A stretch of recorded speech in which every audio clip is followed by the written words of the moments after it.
is for the fourth. So I think Sharanya is the team captain. We have other members, Abhi and yeah, Abhi is also here. Yeah, over to you, Sharanya. Yeah, thank you, Gangashri. Yeah, hi all.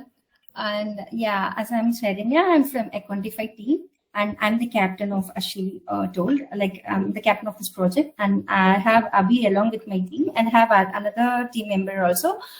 She's on leave today.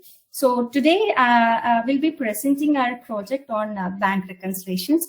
I think everyone would know about what is accounting and what is the basic concepts about accounting. So now here bank reconciliations is the major part will play in will play in accounting. So we have just done a project in bank reconciliation. Since our project is the pilot process, we have done few changes in bank reconciliations from manual work to the automation. There are slight changes in automations. So over to you. Let me share my screen.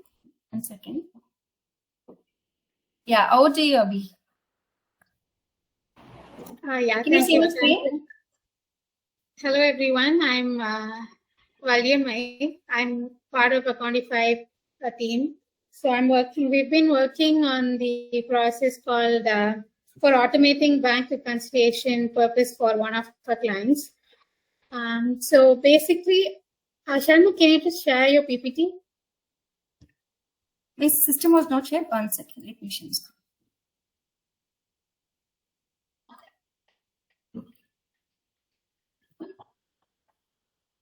So bank reconciliation is nothing but it is comparing the client's bank statements, PDF bank statements, along with our bookkeeping. So it's basically to ensure that the opening and closing balances are the same in the client's records versus our bookkeeping software. So we do this process that's the first step in accounting, which we do. So we do this to avoid any errors or mismatch of transactions, which might happen because let's say that there's a deposit coming in at the end of the month, and it takes 1 or 2 days to credit into our account, right? So then it might appear 1 or 2 days later in the bank statement. So just to ensure all those transactions are correctly recorded and nothing is missed out, bank reconciliation process is done. So this is basically our concept, and there are timing differences, recording errors, and other places where there can be mistakes. So just to rectify all that, we do this process, and the amount of transactions differs from client to client. So for our Lightspeed client, for a particular bank statement, we have around 300 to 400 transactions per month. So if done manually, it would take a lot of time to sit and go through the transactions. So we sort of thought, let's develop a bot for this to reduce the manual work and to ensure accuracy in the process. So over to you, Sharanya. Yeah, thanks, Abhi. Yeah, and let's see what is the benefits of doing this regular bank reconciliations. We can detect the fraud early, and we can prevent the overdrafts, and this will improve our cash flow, and we can build a trust with our clients. So these are the basic and the benefits of the bank reconciliations. And what are the automation tools and iterations that we can do? Saranya, Yes. Saranya, Rudra here. Now, can you just go back 2 slides behind, please? Yeah. Okay. So these common reasons happen with manual also. Is that right? Yes. Timing difference, recording errors, unrecorded transactions can happen because there's no the sync breaks between your bank statement and the bookkeeping. Okay? Exactly. Okay. Yes. Now, so this happens as is. Now come back to move to the next slide, please. Yeah. Right. So you said common reconciling items. This is also common, correct? So you're just giving the manual bookkeeping also does all of these things. Is that right? Yes, yes, of course. So Okay. basically, let me explain more into this. So we'll receive the bank statement, from the client, and we have a software called Lightspeed, like Oracle, SAP, and QuickBooks. So we have a basic software, accounting software called Lightspeed. Since there's a pilot process, and we are not in depth into the Lightspeed, and clients requested to not run any of the Lightspeed software into any, in any of the softwares. So basically, it is not allowed us to do any automation with that particular software. So to do this better, so what is a better option to go with this? So we just started doing that, this particular thing, whatever which we received in the bank statement, and whatever the items or transactions which is there in that Lightspeed, predominantly we just have to match these two. So that is the basic criteria we have to do in the bank reconciliations. So the common reconciliations items which you have seen is the outstanding checks, the bank fees, the deposits, and what are the credit or debit transactions which has happened in that particular day. It will everything will be there in that bank statement. Hope you understand, Rudra. No, I have this understanding, but I'm just trying to figure that out, that these are the regular ones that happen. Yes. Yes. Fair enough. That's what you're talking about, right? Move on. Yes. Okay, let's move. And these benefits are also not because of your bot. These are your benefits for bank reconciliations. Yes, not only for bot. Yeah, that's what. So, all right, fair enough. So we can have automation tools, and in bank reconciliations, like there are software like QuickBooks and SAP. They can offer robust modules. As I told you, like we can also run our Lightspeed applications in automation, but still client does not agree to do that. So we have. Let me explain later. So these are the software integrations that we can do in this. So automated matching is AI-powered features can automatically match transactions between the bank statement and the internal ledgers, whatever we have. So coming to our reconciliations, the automation of bank reconciliations is the Lightspeed. As I told you, it's a cloud-based applications, and we have used the ChatGPT plus the Firebase Studio. It is a very basic program. Without touching that application, we have done this. So the challenges we have faced prior to this automations is the manual matching. As I told you, we have to match the transactions line by line manually, whatever there in our the bank statement completely, and what are the transactions which is uploaded, or the invoice which has been uploaded in the Lightspeed. So basically, you have to match line by line. So this is the manual matching again, and it is a time consuming. We took almost a half a day, like 3 hours, sometimes 4 hours, 5 hours. It was a time consuming. Then again, it was a high risk. You can do a manual errors as well. It is a high risk of human errors and significant fatigue for the accounting team. So these are the challenges prior to this automations. So based on this, so what was the idea we have taken over this here is, so the automation matching workflow. So we have just check and with ChatGPT to generate the prompts and logics, and then we took the Firebase Studio to run that automations and handles files. Then we download the CSV file from the Lightspeed applications, the accounting software. Then what the Excel we receive from the client side. So both CSV file plus Excel. So it just run the Python script, and now we ask the Firebase Studio to run that report. So basically, the parameters which we have set is the date, amount, and descriptions. So these are the basic parameters we have run in Firebase Studio to match both a CSV file and Excel. So the benefits which we as achieved is, it's a time save, and it is the accuracy improved. Accuracy got improved. Basically, this is a time save, and the accuracy got improved, and the productivity is also get improved. And the scalable solutions. This automated framework can be easily adapted and extended to handle the other types of financial reconciliations as well. So I'm just done with the slide. Let me show you the software, how it works. So weekly once we used to receive the transaction. So as of now, we don't have any transactions to run and show you. Just I just run this report. I have already recorded this video. So this is the Firebase Studio. I took over the prompt, which is from ChatGPT, and we have a statement matcher. So we just run both the reports. For example, we have a credit card statement. One is in Excel and another one is in CSV. So this is the Excel format, and again, the report is just in PDF, which is downloaded from the Lightspeed applications. So this will take a few seconds to match the transactions. Whose files are these? Sorry? Whose files are these? I couldn't. 9078 statement, whose files are these? These files, the PDF file which is downloaded from the software, and the Excel file which is sent by the client itself. Is this the client data? Yes. Okay. Yeah, now we got the report. So now we can see the matched transactions is 38 and unmatched transactions is 22. So we just done the report.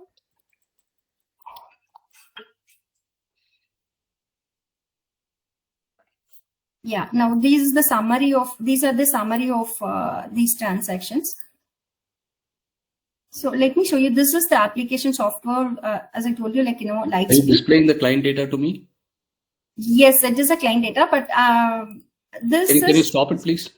Yeah, sure. Okay, I got the video. Can you stop the client video and can you just show the video, No, please? no, this is not. This is a rough data I have to. Okay. I'm not showing you the. Don't go to the Lightspeed, please. Okay. Yeah, sure. Yeah. Okay, this is the rough data which we have taken from these software. So this is the rough data. So the transactions which will be matched, and this is the transactions unmatched. And again, whatever the unmatched transactions which is there in our report, which is not available in Lightspeed, and which is available in the bank statement. So vice versa. So we got the perfect data, and based on this, so we just match all the transactions line by line. Okay, got it. Thank you. Is that all? Yes, I'm done.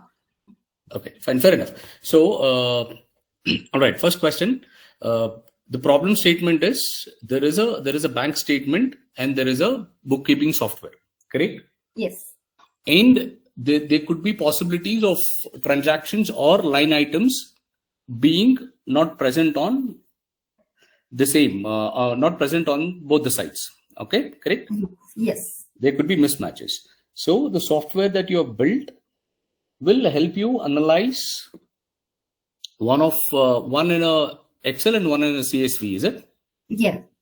Okay, what are the other formats that it can support? No, only these two formats. PDF and Excel version. Yeah. Okay. Now, what is the source of these two files? The Excel file which we receive from our client side on a weekly basis. So the bank statements which will be received on a weekly basis, and the PDF file which has been downloaded from the applications. Which application is that? The Lightspeed. It's a finance software. Okay. Now, what is the source for the bookkeeping software? It's again Lightspeed. No. What is the source for Lightspeed? No, it's all the invoices which are put in by the client side. Okay, there's a bank statement on one side, which is one input, correct? Yes. Okay. Now, on the Lightspeed, what is the source? No, what are the invoices put in by the client, which is processed throughout the month? Yeah, basically the invoices might be differences it's their in expense the invoice statement. It's a client expense statement you're talking about, right? Is that right? Do I get that right? Yes. Okay. So now you're trying to validate whatever a client expense statement has should be the same as that of the bank statement. Is that a right statement I'm making? Yeah. Correct. Now, how are these expense statements input? Are they manual? Yeah, it's put in from the client side manually. So the clients input that manually. Month. Yeah. Clients input that manually, and that is on Lightspeed. Yeah, correct. Okay, fair enough. Then the script that you have is a Python script, correct? Yeah. Yes. And this Python script, what it does is you download the file from Lightspeed and you download the file from The application. the bank statement, whatever the client bank statement. You go ahead and upload it to a software. It goes and matches whether these are correct, these are incorrect, in what are matched, what are not matched. Correct? Yeah, exactly. Okay. In the result, it gave you matched numbers and unmatched numbers. Is that right? Yeah.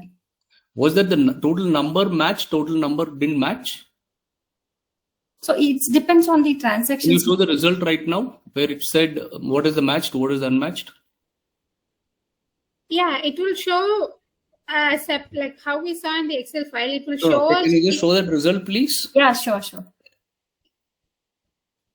So if done manually, we'll have to go through each and every transaction. Understood. So using Yeah. Let me. I got your use case. I got you. Okay. Now it's giving you the count. Yes. So whatever 22 items, what is there in what does a 22 mean? It So means that it is there in the client's sheet, but it is not available in the software. It's in the bank statement, but it is Yeah. not there in the The expense statement. expense statement or the account statement, whatever. Yeah. Correct? On this Correct. side. Yeah. All right. The bookkeeping software doesn't have it. 22 items. Yeah. The bookkeeping software does not have. Correct? Yeah. Yes. Correct. Okay. What does 95 mean? It's split between the credit card and the Amex card. It's Mhm. actually both the cards of the client. So it's just split between a particular card transaction. So that is the Amex, and the other one is the credit card. Okay. How do you identify these 22 items now? It's like 22 are unmatched on the, it is there in the bank, but not there in the Lightspeed or the. Exactly. Which means these transaction has not been Correct. recorded. Now, how do you know what are those 22 line items? Again, based on the descriptions we have, we just unselect or. Then you're going back manually, right? Which is what you wanted Yes, to solve. again we have to do manually. Yes. Yeah, So it only gives you for the 22. unmatched ones, we have to do it manually, which will reduce our work to an extent. So what you're telling me is that it has another spreadsheet there, which says, other sheet, unmatched one. Is that what you're talking about? Yeah. The unmatched Amex, this one. Yeah. Okay, if both of them are in CSV, if there is a transaction ID, okay, if I run a VLOOKUP, it will give it to me, no? The problem is when we try to download the software, the PDF or the format which we have in this client software, it was not allow us to do that VLOOKUP. Or when we try to do this macros, that is also was not allowed in that tab. Why?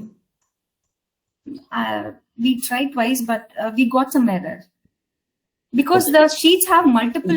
Okay. What I'm trying to understand is it's a simple lookup, right? There are 100 items here. There are 100 items here. Are these 100 items same? Is that right? Yes. Okay. Now, if I do a lookup, will it not give it to me? Is my question. Isn't that what the software is doing? Isn't that what your Python script is doing? Basically, yes, but the software, the OCR, the PDF, whatever which is downloaded from the Lightspeed, it is not supporting to convert the Excel because it splits into multiple sheets. Again, it is a lengthy process to come into one sheet and do a VLOOKUP. It's a problem about the source file format. Yes, source file format, exactly. It's a problem with the source file format. The source file format is in PDF, and then you're not able to convert. Yes. Okay. I recall, I think probably Gengishri working on something about PDF to a Excel conversion with almost 90% of it being converted. Are you guys aware of it? No. No. Okay, fine. Fair enough. No, that's fine. Okay. Now the next question. You said, that client is not allowing you to run Lightspeed. Is that right? Yes, in any of the softwares. Okay, then how will the client allow you to run a Lightspeed with a ChatGPT with a Python script? We are not doing anything in Lightspeed, right? We're just downloading the report. That's it. We're just downloading the report and we have a data with us. Basically, only in the PDF format. You're not running that entire software into, in some other applications. Okay. And what considerations do we have in terms of GDPR or any financial regulation compliance for this?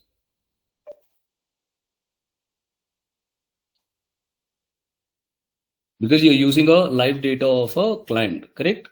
Yes. What considerations have we done for being data compliant or GDPR compliant or financial regulations compliant?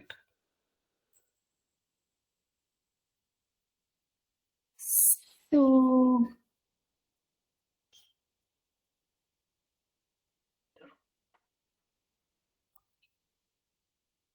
basically this, I don't understand because both are... Yeah, how are you handling it? That's all. Any considerations? Anything? I'm okay with this, but I'm just looking at, is there any consideration? That's okay. You don't have to really, think, okay, I didn't go to that level. It's okay, Saranya or Abhi. It's just that I'm trying to understand. Okay. Yeah, that's fine. Right. So probably last question. Other than the Python script, what is the AI component that's working on this whole workflow? So as of now, we have tried only ChatGPT and the Firebase Studio. What's the role of ChatGPT? So as I told you, one second, let me show you this.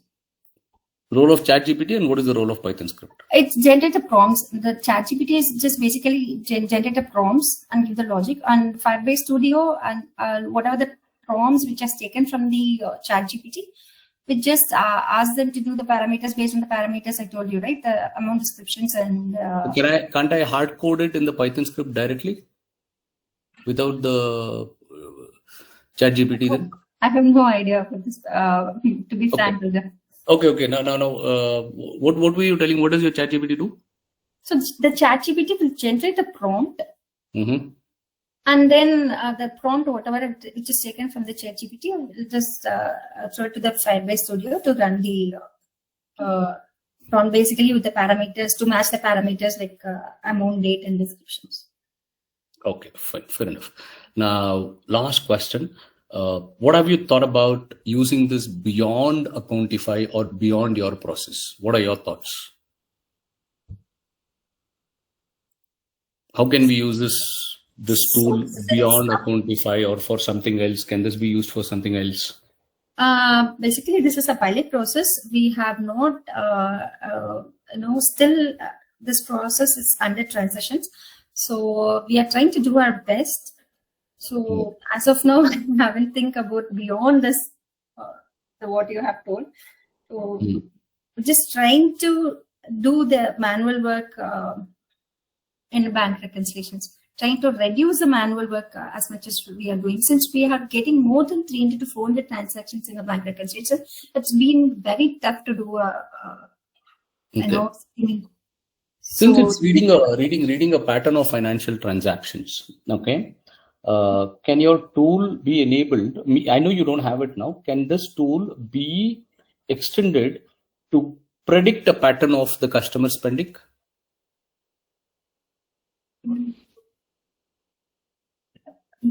Tool in the sense? You're talking about a tool that tries to read the transactions, right? At the end of the day, your tool reads the transaction.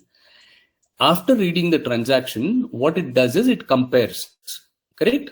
You know what? These are the transaction. This transaction is not there in another sheet, correct? Yes. That's the outcome. Now, can it read the transaction and tell me what are the areas where the customer spends more, where the customer spends less? Can it be done? No. No. Okay, fine. Fair enough. That's all I had, Saranya and Abhi. Thank you so much for the presentations. Over to the other juries. Sorry if I've taken a little bit of time.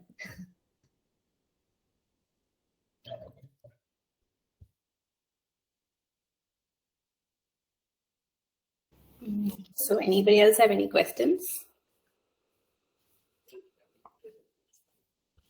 No, Gangashri. I think all the questions was covered with it. Okay, sure. So Yashani, you have anything to ask? No, nothing else. Okay. So then anybody have any questions? Okay. Okay, fine. Then let's move to the next team. So I think the next team is also here. Guys, are you all here? Together we rise. Oh, yeah. Oh, Priyanka, hi. I guess Priyanka. Sorry, just one question to the previous team. Are you guys currently using this in your existing process? No, Priyanka. And if you were to use it, what do you plan? We're just trying to propose this idea with our client. So once the client has agreed, we're just trying to move on to the next level. Whatever is best in our project, we can go. with But that. you do plan to use it in your client process? Yes, of course. Currently, we are working on, but not in a full force. Okay, and is this because of data part of it? Yes. And that's the issue with the client, correct? Yes. Okay. Okay, yeah. No, I just wanted to understand that. Thanks. Thanks, Priyanka. Thank you, Priyanka. So moving on to the next team, we have Together We Rise, CBHT057. Are you guys here?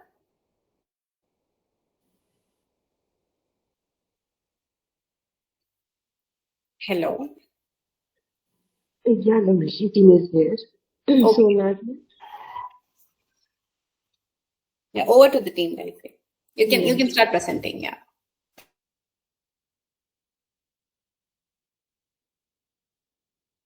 Yeah, Nazia, you can go ahead.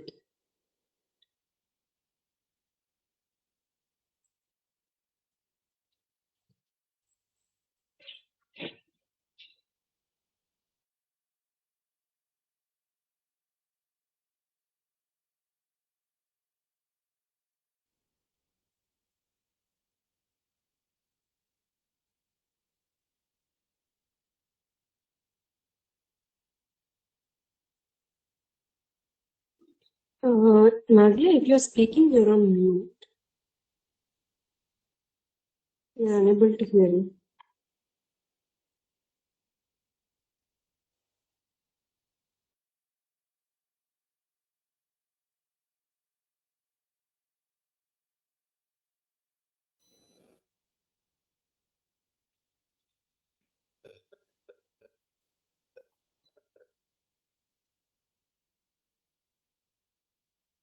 Team, can you hear us?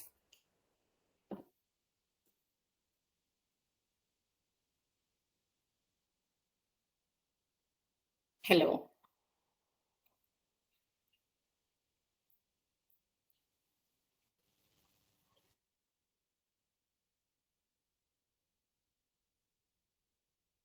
Mr. Can you call and check with her? I mean, the team. Yeah, let me just check with her. Yeah, it's Nazia. Yeah, so I think they're here. They have Zomato ops. I'm not sure why they can't hear us. Let me just check with her.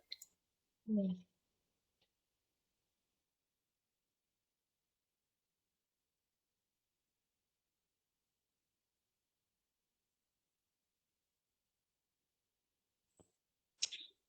Nazia, are you speaking? We can't hear anyone.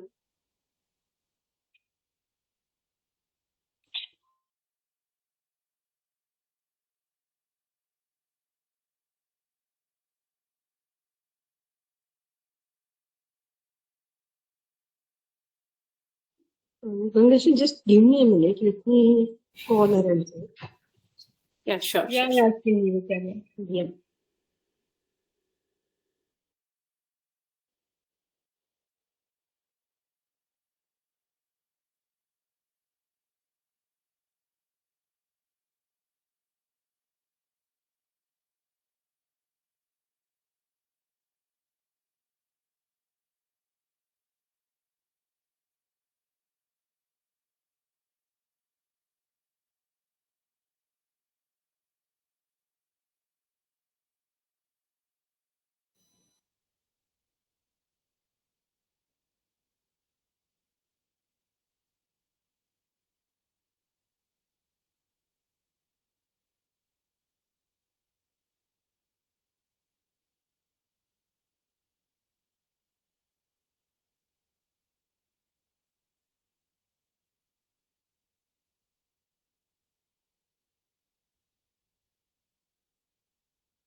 My team name is Together Hirai. My team members are Shaina, Manjula, and Srinivas. Our team project name is Error Pattern Identifier. We are working manually in the restaurant menu. After completing the menu, any error happen that will identify, this tool will be identified. We need to upload the audit report to find out. The AI will help to identify the common error along with the frequently occurring the errors, and it will be suggest the outcomes which will beneficially to the QAs. Now I will present the demo video.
Your AI-powered quality assistant for Zomato menu digitization. In the current process, agents manually enter menu details like items, prices, categories, and customization options. Auditors log errors such as wrong categorization, missing prices, incorrect taxes, or inaccurate customization fields. Identifying patterns across agents, shifts, or menu types takes significant manual effort, and root causes often remain hidden, leading to delays, repeated quality issues, and client dissatisfaction. Our AI-powered error pattern identifier changes that. Simply upload your audit logs in CSV, Excel, or TXT format, and click Start Analysis. AI instantly highlights recurring error patterns, groups similar mistakes, and identifies top issues. For example, price missing for add-ons in 30% of entries. It also suggests likely root causes, such as inadequate training, unclear SOPs, or complex partner menu formats. The results are displayed on an interactive dashboard for QA, team leads, and training teams, helping you target fixes faster, improve quality, and deliver error-free menus to clients. Thank you for using the error pattern identifier.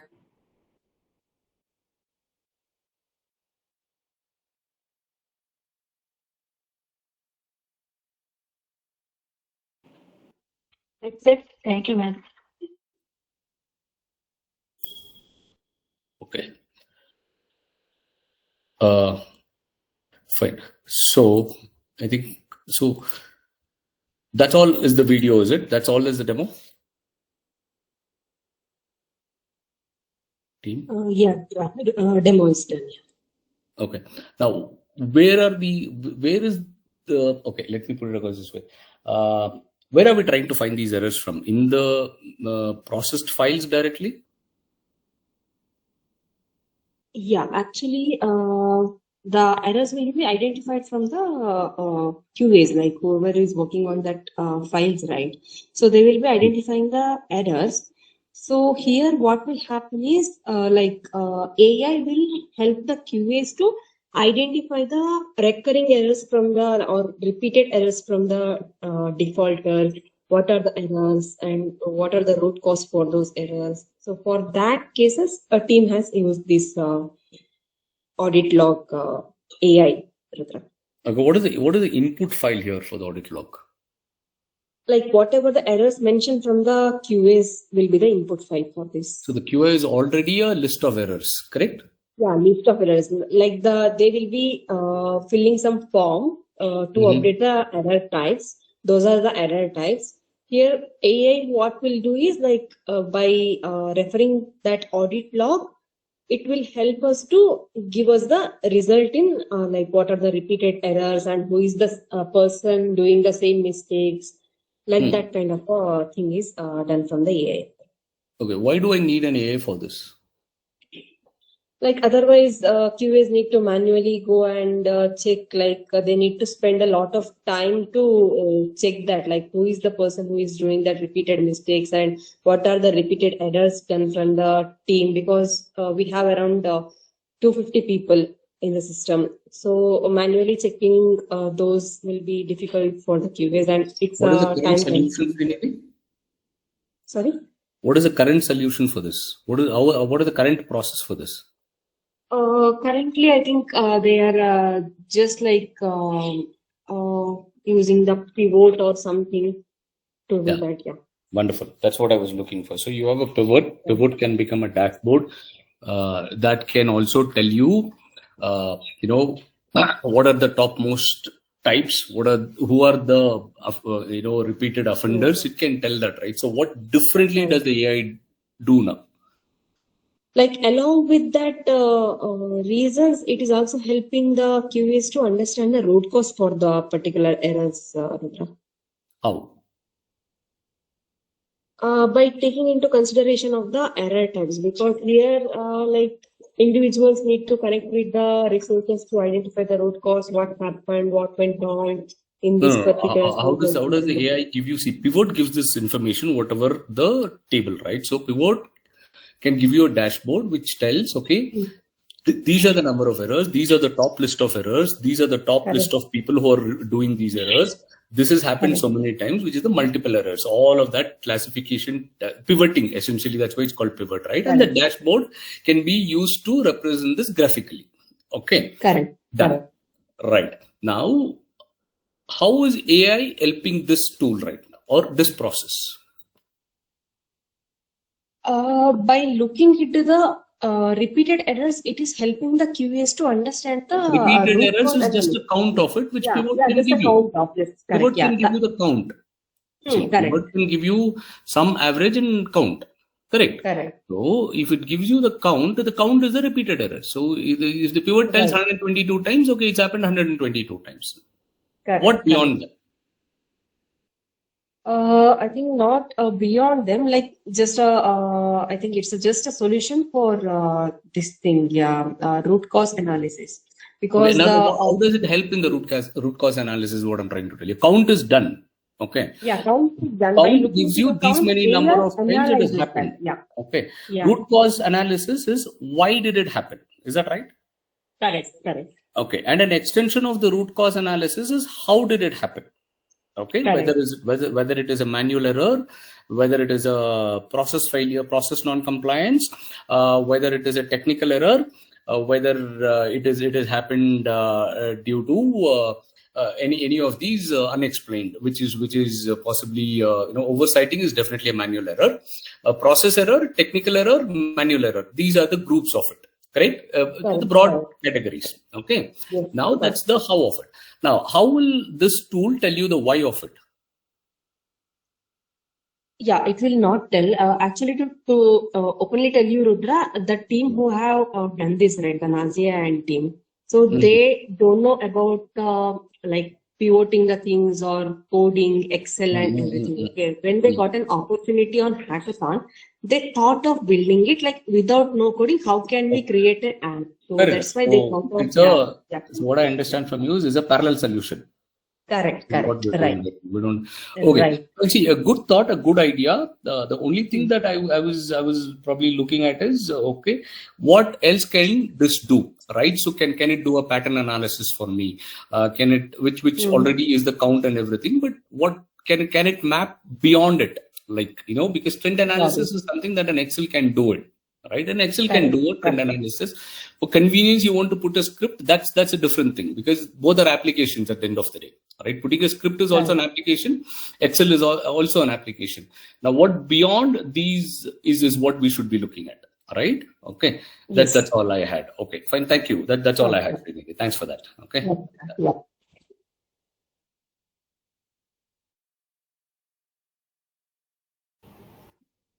Any other questions from other jury members?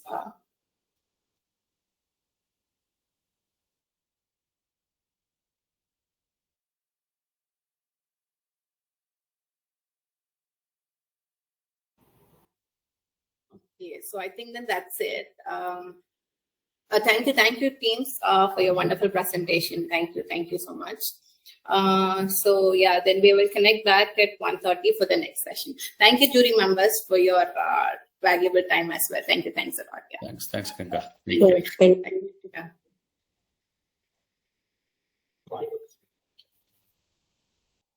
Yeah, hi team. Hi. So yeah, thank you for joining. So let's just wait for the jury members to join in before we start the presentation. Thank you for joining. Yeah, hi. So yeah, we'll wait for we're just waiting for the other jury to join. We'll wait for 1 more minute and then we will join with who will session. You can start, yeah, that's first time. Yeah, hi all. This is Patkavi, so I'm captain of the team Catalyst. So basically, our project based on to reduce the manpower for our keep tracking bugs and execution test cases for the spreadsheet. So behalf of this one, Varun will present, and further things he will share. Okay. Yeah, and just before you start, Varun, Tanushree, this team is code analyst, is it? Yeah, this is code catalyst. Code catalyst. Okay, So before that, there was a CBHT 001. Yeah, that's the previous session. I'm trying to unpin it. Okay. Yeah, sorry about it. Yeah, Let's start. Yeah, Varun, you can go ahead. Yeah, perfect.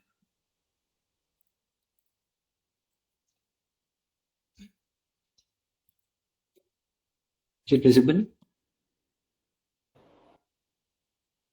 Yeah. So this is our project Smart QA tracking system. So whenever we start a new project, we'll get bugs. So the main issue is not just with the bugs, but how we track them. So we'll use so many spreadsheets to add bugs. So with time we'll lose them. So with this bug, we have a centralized place to store all of our bugs. So I'll first log in with a QA login. So this is our dashboard. So the dashboard will display the total number of bugs, manual automation, open bugs, closed bugs, and then the bug status. So which are open, closed, in progress. So module wise bug count will get to know which module reported the most number of bugs. Then bug aging. So with defect leakage, we'll know which bugs got slipped into production phase. The automation summary. So the main thing of this project is the bug section. So here we can add all the bugs in a centralized place. So using this add bug, we can add.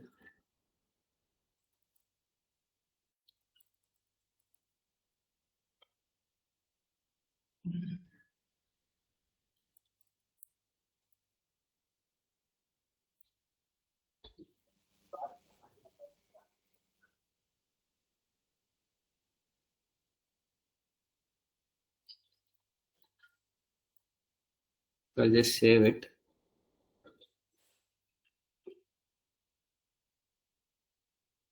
So you can see it got added. Yeah, you can also edit this bug. You can also edit this bug. So once it's done, you can edit it, or you can delete the bug. You can also add attachment URLs like jam URL. You can edit it.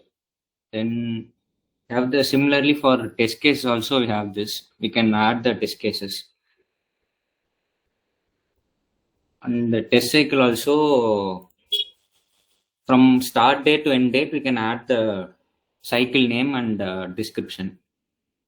So just sample I'll add.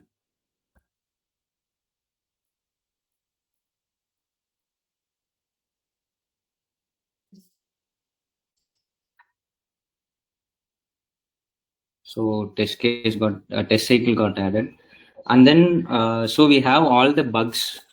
So in a centralized thing it's stored, we can also download it. So using download, we can either download as a PDF or a CSV. So all the bugs will get showed here. and also this comment section. So while working in a project, we have all the clients and QS interacting. So we added this comment section. So here you can come and just say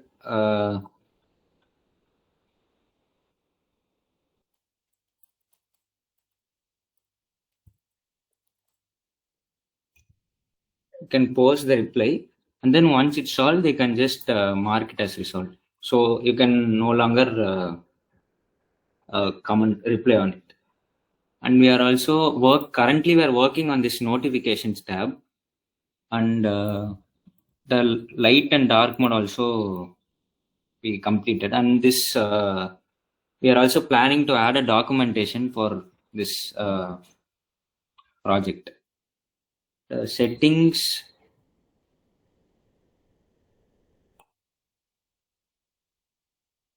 And in the settings, workspace settings also we are planning on adding. Right now we have this profile picture and password. So this workspace settings we are planning to add it soon.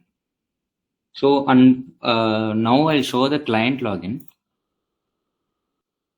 So the client login, they will have access to all. The only change is that they cannot add or edit new bugs. They can just view the bugs. They cannot add or delete bugs. Similarly, they can also do the same for test cases and test cycles. Reports also they can download. So our future works are to add some collaborators to this. So for one project, we'll have QAs and clients. So based on project, we are planning to add that collaborator feature. Yeah, that's all. Your demo is done, Varun? Yes. Okay, so let me go back to the basics. Okay, I want you to define your problem statement and the solution Yes. you're proposing. Can you please specify that? Yes. So basically, for every project, we'll have bugs. Bugs are common in all projects. So we commonly use different Excel sheets or other spreadsheets to add our bugs or store our bugs. It will get misplaced. So we have this centralized bug tracking system where we can add bugs, and this dashboard to show this dashboard with module wise count, bug status, the defect leakage sections. Will make it easier to keep track of all the bugs. Okay, and the dashboard that you're showing right now, is it not possible Yes. for us to generate something similar in Excel? Actually, it's possible, but then the bugs and all, we have it along with the bugs and test cases. So the reports, the comment section, all of these are not available in the Excel. So additionally, we have those features here. And it's more manpower we have to maintain the Excels on a monthly basis. Right, but here you still have to make the manual entry into the tool, right? Yeah, right now we have to manually add, but in the future we are planning to add like Excel upload. So that will make it easy. In the short time, we are not able to do it. So in the Excel, instead of adding one by one, we are actually planning to add have a Excel upload feature, bulk upload feature, where we can add multiple files. Right. Even there, it's the manual entry, right? Like let's say, I'm responsible for uploading that Excel sheet, and if for some reason I forget, to do that, that bug will not get into this tool. Okay?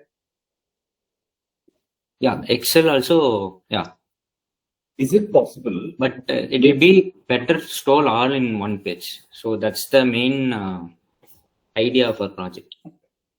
Correct. I mean, I totally understand, the reason you have built this tool and how it's going to be useful, right? So as far as that is concerned, I totally understand the value you're trying to add. And let's just try to understand the mechanics of this system. Yeah. You're saying today you're placing everything on an Excel sheet, right? Yeah. You're saying tomorrow you can start using this tool, but the input for this tool will still be an Excel sheet, which means I'll have to still enter everything on an Excel sheet and then upload to it. Right? So Excel is not going away. Correct. Yeah, that is correct. But then we can also have the interaction between clients and QAs here. That'll be with comments. We can have that interaction. So along with the dashboard, so it will be slightly better than maintaining in Excel. Okay.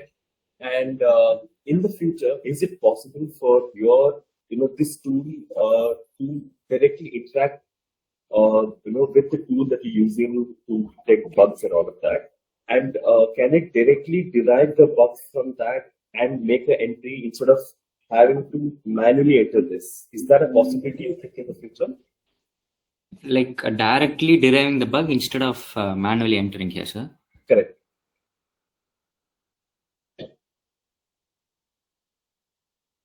Not Hello, now, in the future. Yeah, Varun, I mean, not now, in the future. Yeah, that'll be possible. We'll work on that. Sure.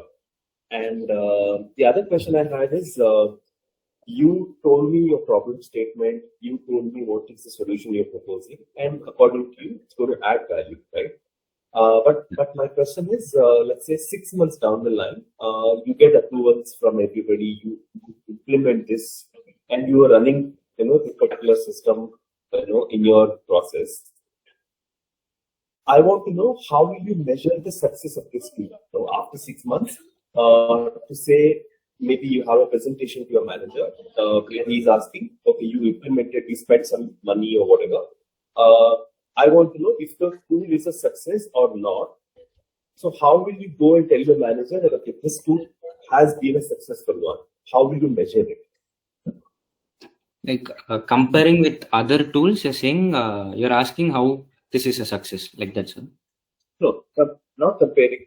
Just this tool. Okay, you have started using this tool. You've been using it for 6 months now, let's say, and then you want to know whether using this tool has been a successful one, whether it has been a success or not. You just have to measure the success. How will you measure success in this case?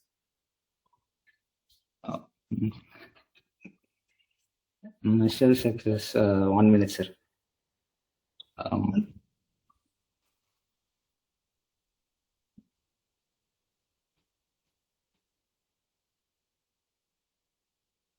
I'll give you an example, okay?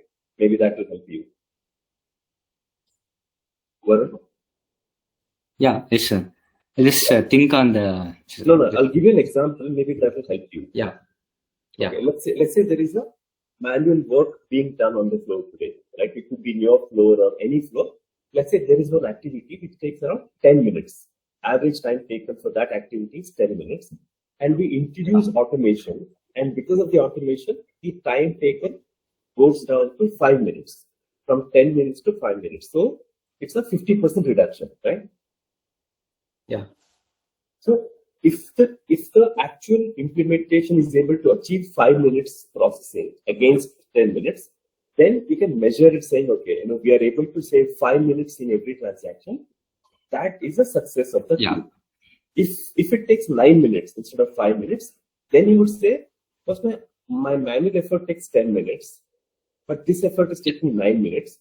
I will not call it a success. But if it takes 5 minutes or 4 minutes or 3 minutes, then you will say, instead of 10 minutes, I'm only taking 4 minutes now. It's a success. So I'm saying there is a number by which you can measure the success of that tool.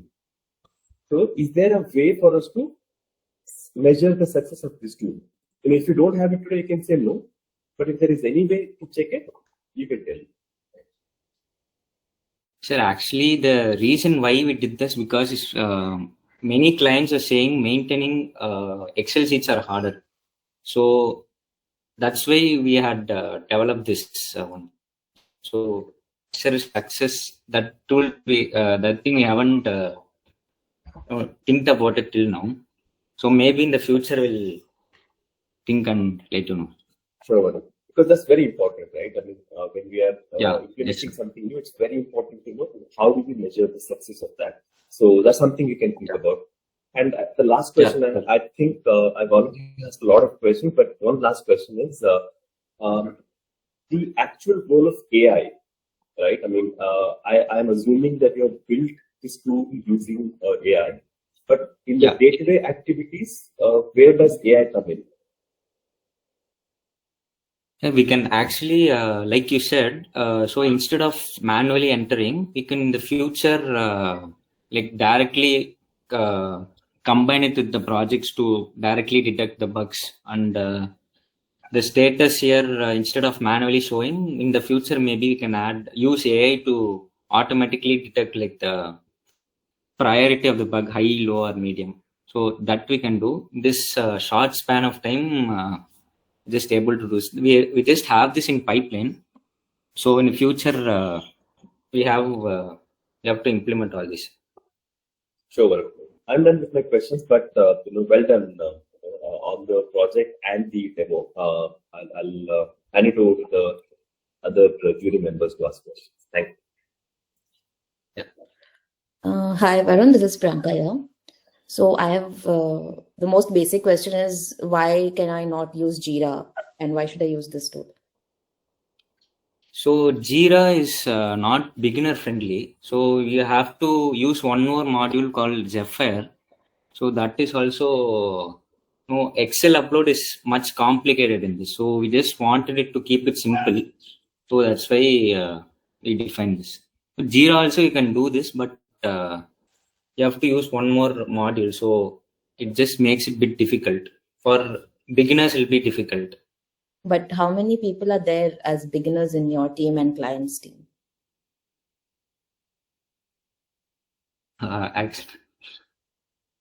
But mostly we maintain the bugs in Excel only. So don't much use. And if I am correct, we also use Jira, right? Some of the clients we are using Jira with them. Sorry, I didn't get you. I'm asking for some clients, I'm sure we are also using Jira, right? Yeah. No, so this was my question that why can't we use Jira? I mean, I understand there's a little learning curve there, but of course, 1 week, 2 week, if you learn, you can use Jira, and Jira is also very much used and adopted by client side as well. But okay, this is a good effort in terms of making something internally and using it and probably adopting it with your clients as well. So that is okay. My second question is, this is for your team, right? This is for your internal team. How about client? Can client change status once the bug is resolved? Yeah. Clients can only view the status of the bug, test cases. No, they can't add it. They can just view the. I'll just show it. So the bugs they can view it, but they don't have the option to delete or edit it. But then who will change the status? QA. But and then the developer will communicate to the QA that this is done, right?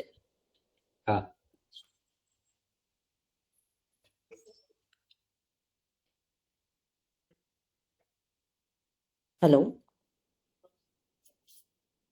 am I audible? Yeah. Yes. Yeah, you got my question? Yeah. Developers should communicate with QA and do it. So why can't the developer themselves probably put a comment in the bug? Like, for example, you've created this is a profile not working bug item. So here probably the developer can write a comment, okay, this is resolved, and then the QA can check it again and update the status. Yeah, we can do that also. Okay. So we'll just we are actually planning to add a collaborator. So collaborator for big projects. Yeah. And the login, sorry. Yeah, no, please go ahead. Yeah. So in the login, we are planning to add the collaborators. So one are working in one project. So based on their role, we can actually right now we only have 2 roles. So maybe in the future we can add further roles for it to make easier.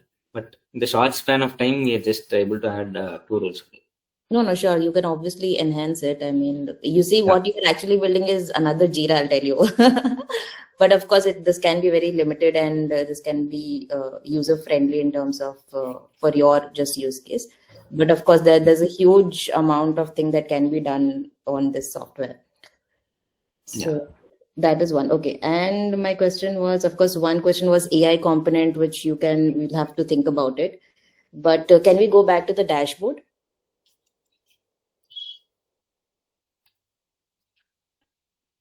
Yeah, can you scroll down? The defect leakage, how are you calculating defect leakage? What is the logic behind this? So in the bugs, we add this, while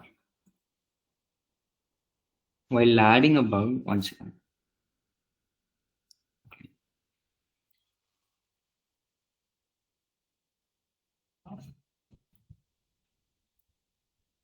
So while we add a bug, we specify whether it's testing or production.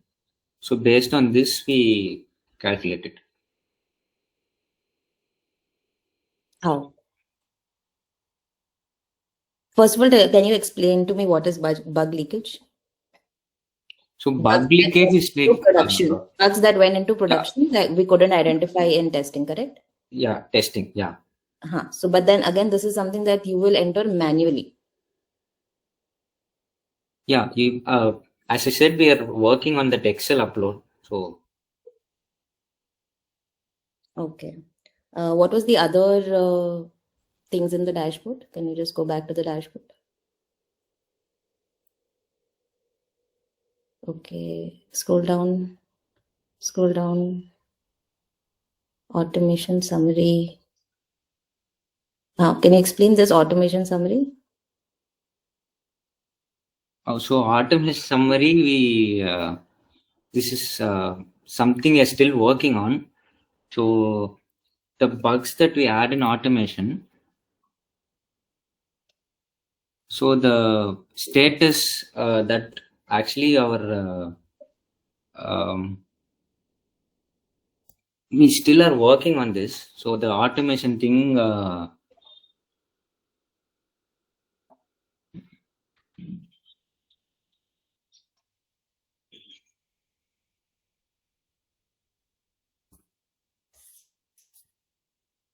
Okay, no worries. Another question is, as of now, your process is your team goes through the application, they build the test cases, then they log in they test the application, they log in the bugs, assign status, etc. Then that is sent. That this entire report is then sent to the developer, correct? Yeah. What happens after that? I'm sorry, ma'am. Can you come again? What happens after that? Can you just explain me the entire process? After the bug is reported to client. Yeah. Yeah.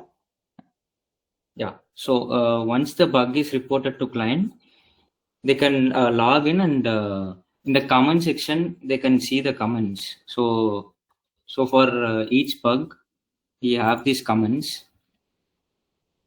So based on the comments, they have to see on what's the issue, and they can like mention if there's anything that needs to be improved or not. And then later we can just see if it has something need to be done or not. So the client puts in a comment, and so clients can they can come in and review the bug, and if there are any issues, they can mention here. So since sometimes client it will be based on the project, so sometimes it might not be a bug, so it may based on design, so they can come and mention it here. So that option we have. Okay, so going back to my question, which even Vinod asked, right, with respect to the success, I want you to do a little thought experiment here. Sure. This entire process that you guys are doing, which is again, it's already being done in Excel, which can also be done in Jira. With this dashboard that you have created, what value are you providing to the client, or what value are you providing to your own team, except that first initial manual entry, which anyways you will be doing here also in the dashboard? Yeah, we'll We'll measure it and see. No, We'll actually work on it. I'm asking you, can you think of anything as of now that what value can the client get out of this, or your team can get out of this?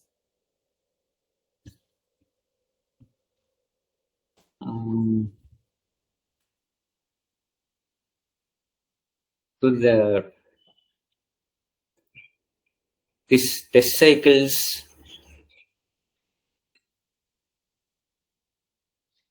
test cycle we can maintain. The download report is there. So this Yes. having it in one place will make it easier. So that was our main point. Okay, I'll add one suggestion here. So this report, right? Reports are very crucial. So for example, today in this 1 month, your manual bugs was probably around 80, right? Yeah. So can we decrease that number of bugs? So this report can actually be a good starting point for your team and for client to understand, okay, today we had like 80 bugs. It took us this much of time. So probably we'll have to work on something so that we can reduce the number of bugs next month. Yeah, suggestion. Okay. Yeah. Okay. We'll work on it. Okay, sure. That's and just one more question. Sorry, this you have already integrated backend also in this, is it? Yeah. So for adding bugs, backend is integrated. Okay, great. Can I modify this entire dashboard for any other use case except bug reporting?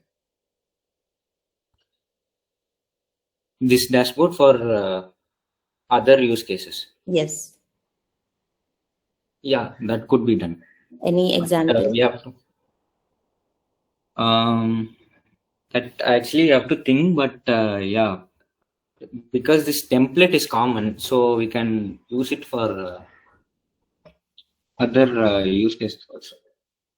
Okay, great. All right, thanks. That's all from my end. Yeah.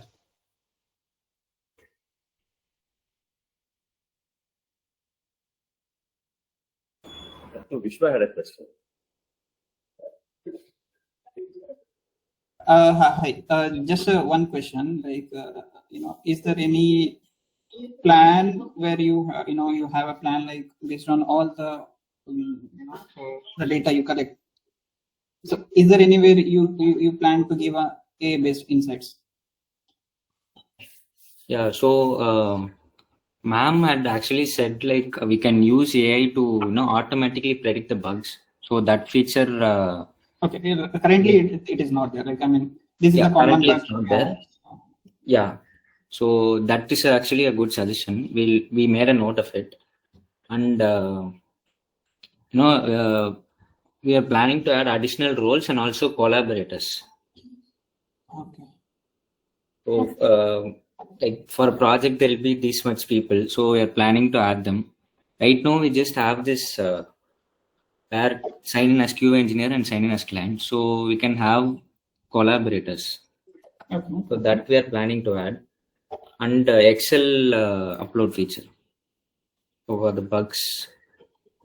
Instead of manually adding one by one, we are planning to add using one Excel. Okay. These are the things we are having in pipeline. Yeah. Any other suggestions, we'll make a note of it. One more suggestion I can give you: the sprint plans. So you can add that sprint plan also along with the bug. You can add a sprint plan, task designing, because those are the in most of this one it's a common like sprint plan and bugs. So if you have a project, okay, so first create a project, then you create a task, a module, then you create a task. Then in that particular project, you as a create a bugs within that project. So you have an entire data within one roof, that task, module, bugs, and everywhere. That's one more suggestion. Okay.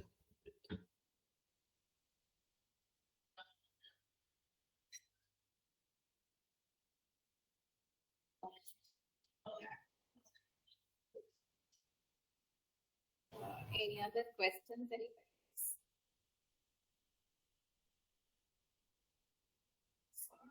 Thank you, team. Thank you, Varun. Thank you, Bhargavi. Thank you for your wonderful presentation. Thanks. Thanks a lot. Yeah. So the next team that we have is Team Disha. So I think Vishwamar, over to you. You can start your presentation. Okay, let me share my screen. So the team number, I'll just put the team number in the chat box.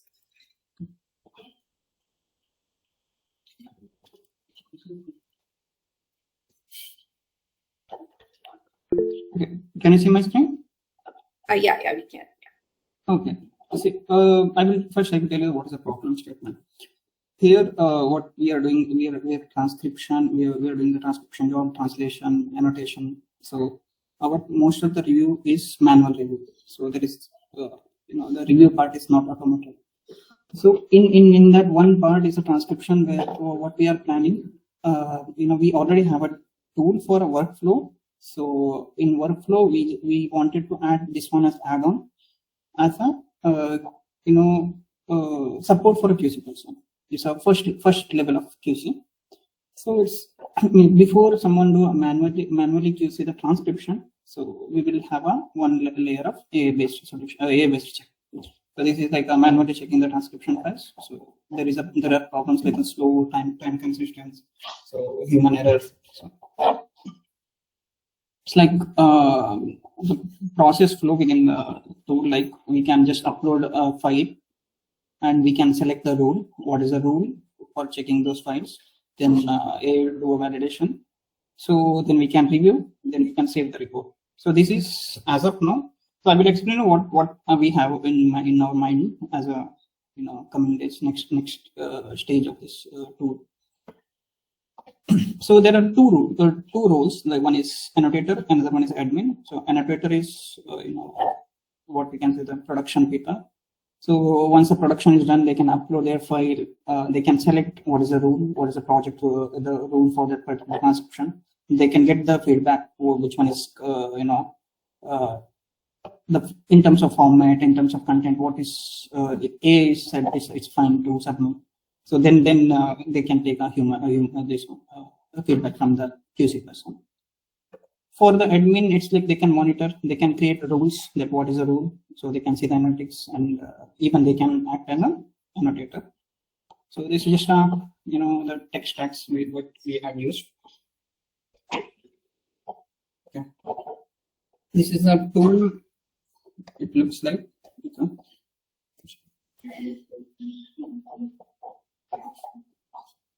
Hello. Yeah, Vishnu, go on. Okay. So the very first thing what we can do is like admin can set a role. Okay, like here we have a one, like for example, I will first set a role. My project is project 11. I want it like all characters must be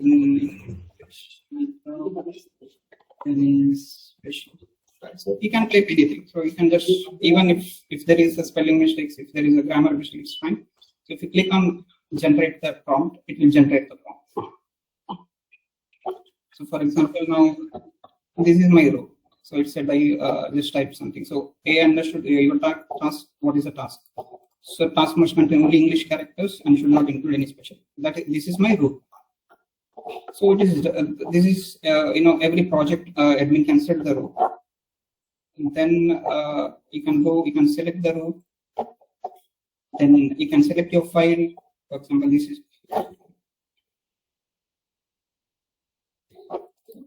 I can select the row, and then I can select the sample file.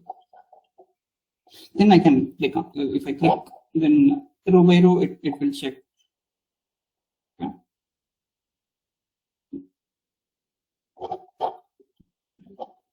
And along with I can see the summary. It will give you. Okay. This is a summary. So what is the number of rows analyzed? What was the issue? So it will give you the special character. So there was one error. It was special character. So some had a special character which was not supposed to. And another one is ASR comparison. ASR comparison is like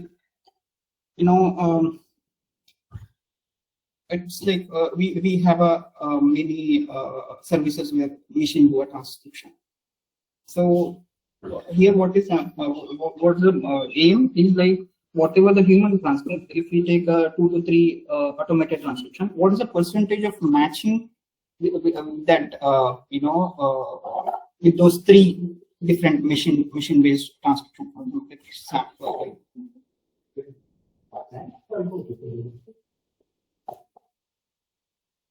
It says like I chose 3 models to automated transcription. Then I compared my human transcription with that one. So it says, okay, first one is 90% match, then 92%, 98, 92%. Okay. So it's just a check that, okay, there should not be very, there should not be any silly mistakes, or it should not be very basic mistakes. So this is the 2 things. Sorry, Vishwambara, sorry to interrupt. How are you doing the evals? Sorry? How are you doing the evals? Okay, it's like, okay, I will explain. Okay, I get it. It's these are the 3 output from the different ASR models. Then I'm comparing with my my transcription, human transcription. It's like a word to word match. Word to word. Yeah, word to word match, and it even the context of the whole context should match. No, but how are you determining the context of it? Word to word, I understand. Okay, Yeah. the model will be able to do, the human will also be able to do. But So it's a very simple prompt. It's a one straightforward prompt. It will give you, this is the human transcript. This is model A, model B, model 3, 1 to 3 output from these. So compare and give us the percentage of comparison. The percentage of match. So this is in if perfect match, the perfect matches. So there is some issues like that. yeah, no. So word, I understand. See, word, you can get a percentage and you can get a answer also. Okay, this word did not match, like minor errors, time instead of times, right? Context. You mentioned context. Do you have any examples here that shares insight on, okay, the context was not correct? Okay, see, here there is 2 things. Okay, like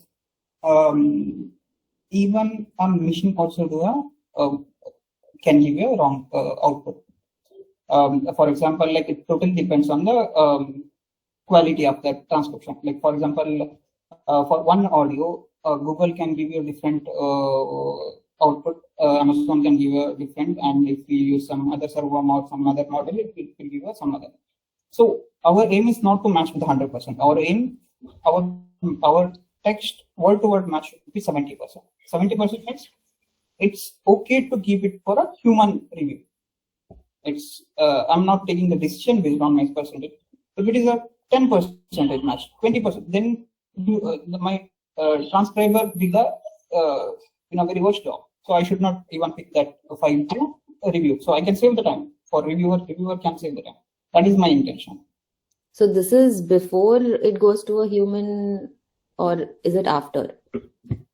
Okay. See, in some project, it's mandatory a human should do a transcription. 100% human should do a transcription. Once a human did a transcription, the same audio we run through the automated transcription, ASR models. So we won't do it with the 1 model. We will do it with the 3 models. Then we get a 3 different outputs. Then we compare those 3 outputs with my human based transcription.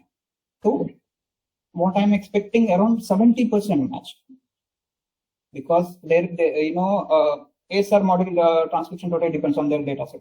Maybe some words which is not at all there in their data set, so there machine can throw error. So, but if the 70% is match, fine. So I can give that file to reviewer.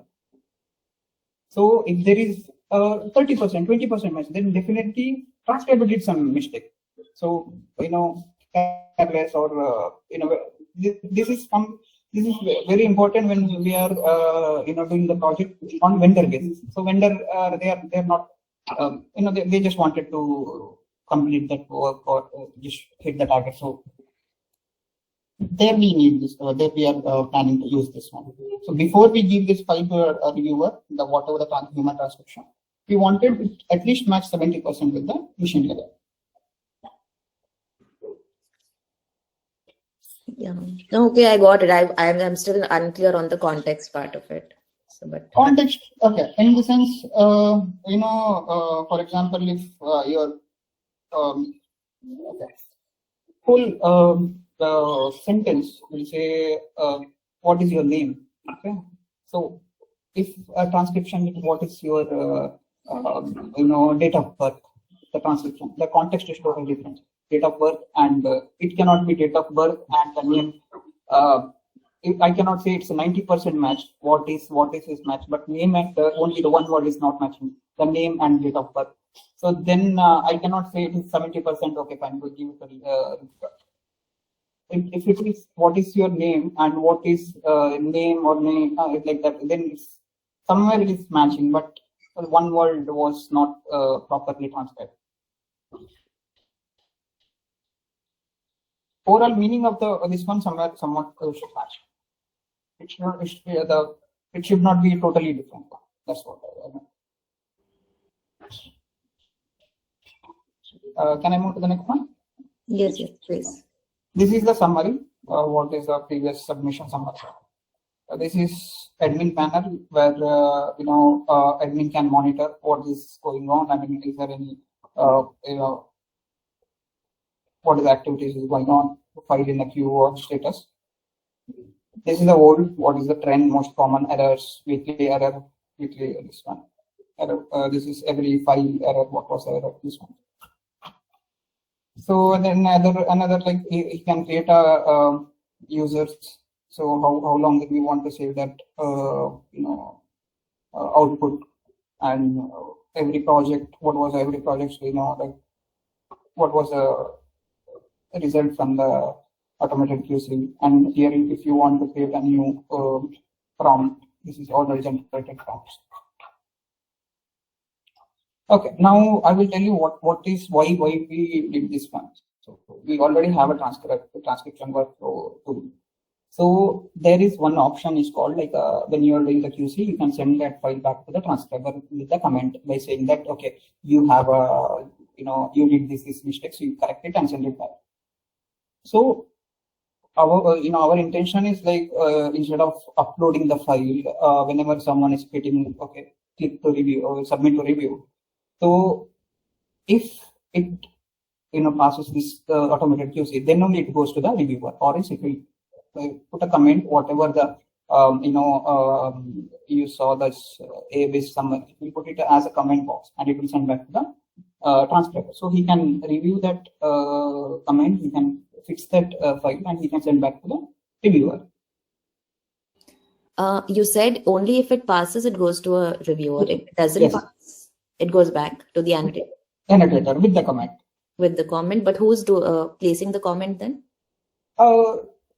This as of now, if I submit a file to a reviewer, if there is an issue, reviewer manually check and put a comment and send back to the transcriber. But if so this tool, we will remove all this, and we will use this one as an add-on to our application.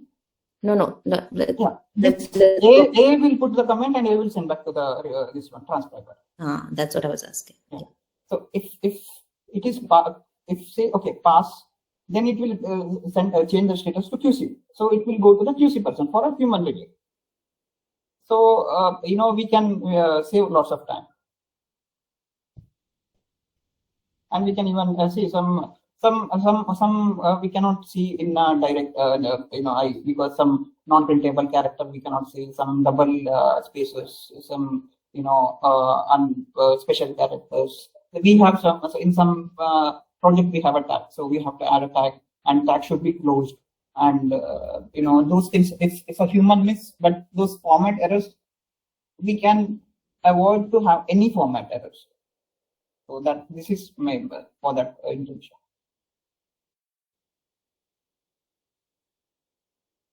Vishwa. Yeah.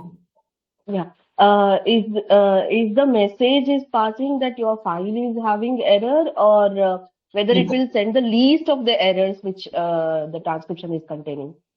each and every error with the detail that okay, your file have this error, like not just your file is doesn't have error. It will give you what is the error and how to fix it. Okay. But as of now, this is not there in your platform, right? No, this is just in POC.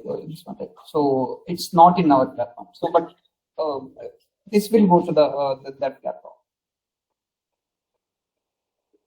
Thank you. So I have some basic questions on this one. Yes, sir. Let's focus on file QC, right? So the purpose of file QC is to remove the QC layer in your process today, or what is the purpose? Okay, the purpose is like the transcriber. One reason is we are doing the vendor basis, so we cannot trust that file client. So there should be a person who should do the QC.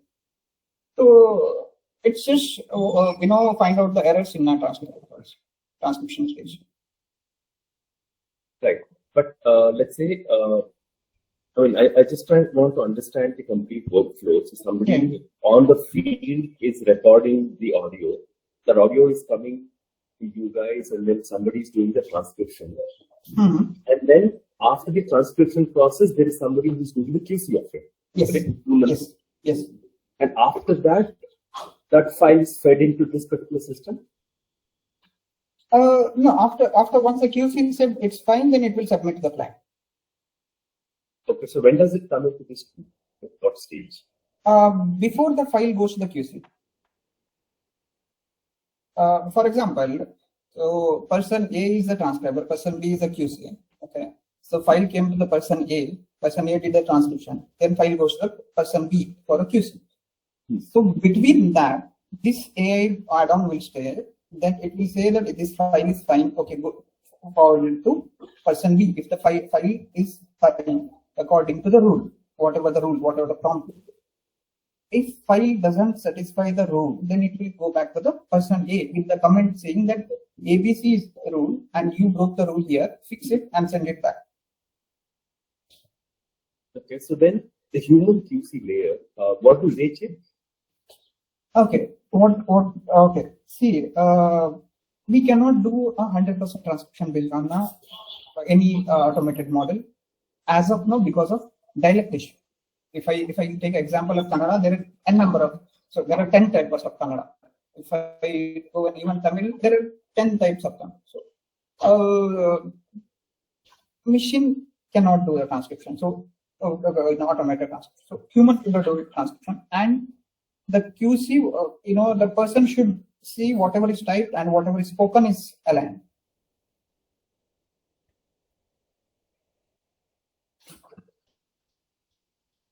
Okay, so they're checking the accuracy of it. Yeah, accuracy of the transcription. I mean, it's a speech to text, so the speech and text should be in aligned.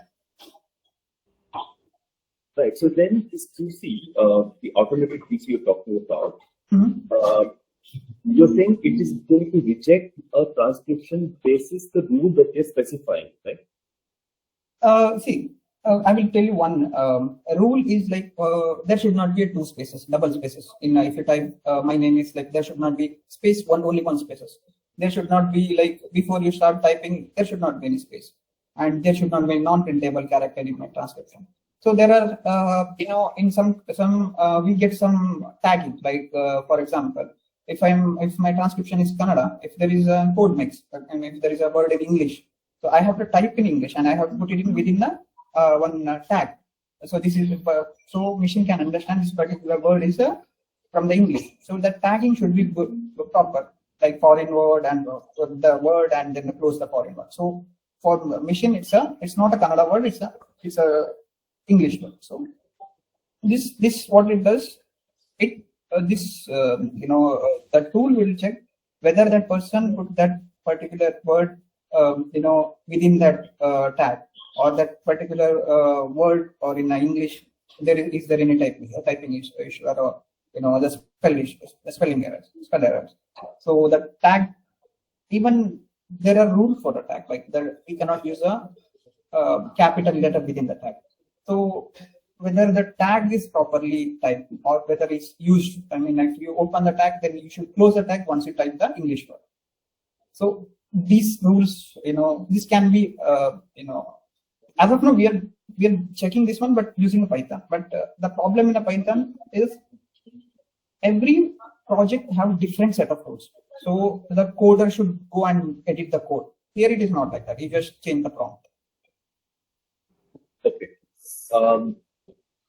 Sorry, Priyanka, you have seen this. Yeah, no, just on that particular point, from your definition of rules, I understood one is grammatical errors, one is spacing errors, one is character errors, which are very standard, right? I mean, any other software like Grammarly or these softwares can do it. I mean, no. Are there any specific rules for which we want this? Grammatical, those things are just check the spell errors. It won't check you double space. It won't check you if you use a special character 2 times. It won't check if you used a proper foreign tag. Like that's what I said. Like if there is other tags like background noise. It won't check background noise is type background noise or B is small, B is caps. If there is a rule which where if it is a background noise, B should be in a small. Every character should be in a small, small letter. It should not be in caps. So if you go and check in grammar, any tool which do a spell check, it will say that background check you type correctly because for it's a rule based. For it's properly spelled. There are other rules like that's what like the tagging is the major one. Tagging is a totally different with this one.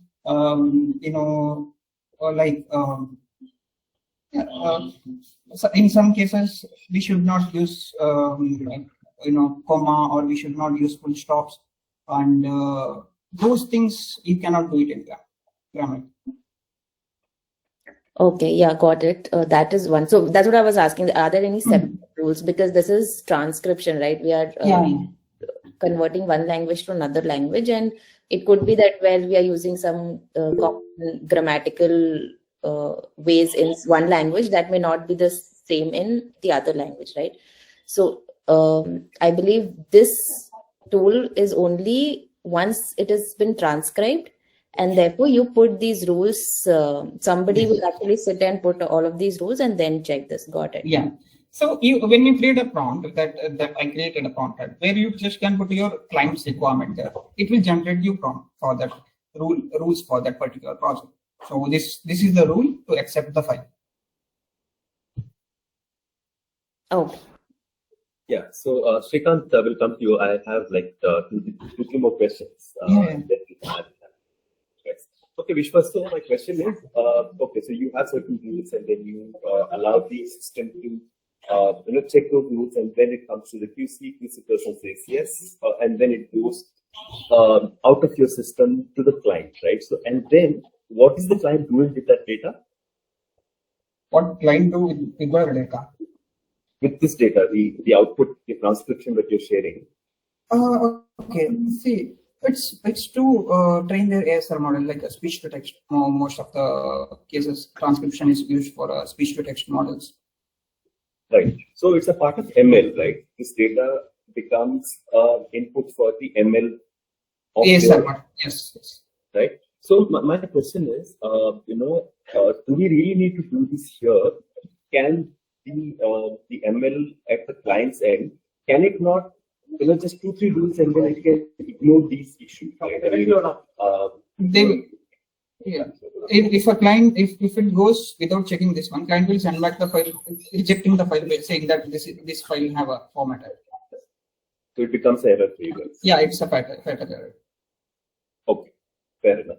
And the other question I had was something that I asked the previous team as well. How will you measure the success? What will you call a success for this particular tool? Yeah, that's a very interesting question. I was so see the success here we can measure based on the amount of time we can save in a review stage. Second, amount of money we can save in terms of wastage.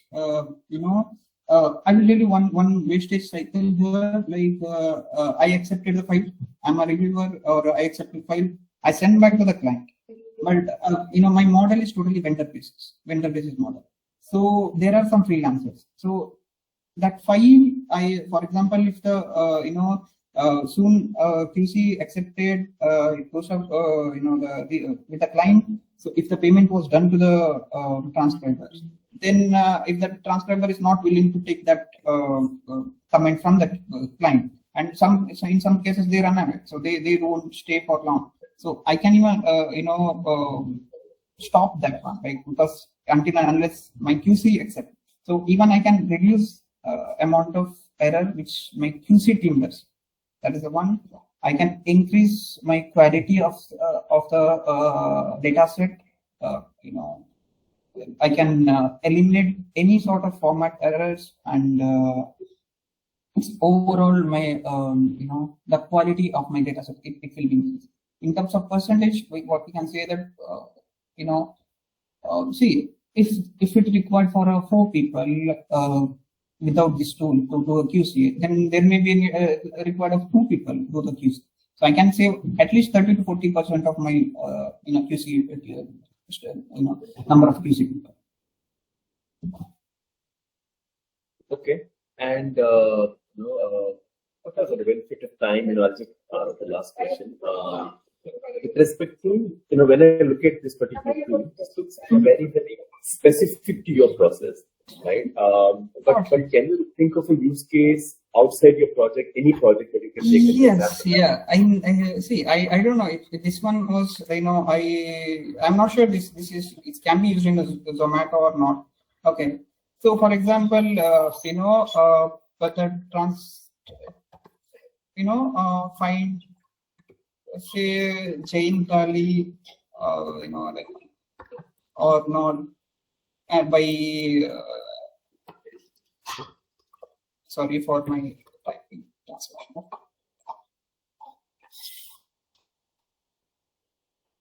Okay, so it's my set.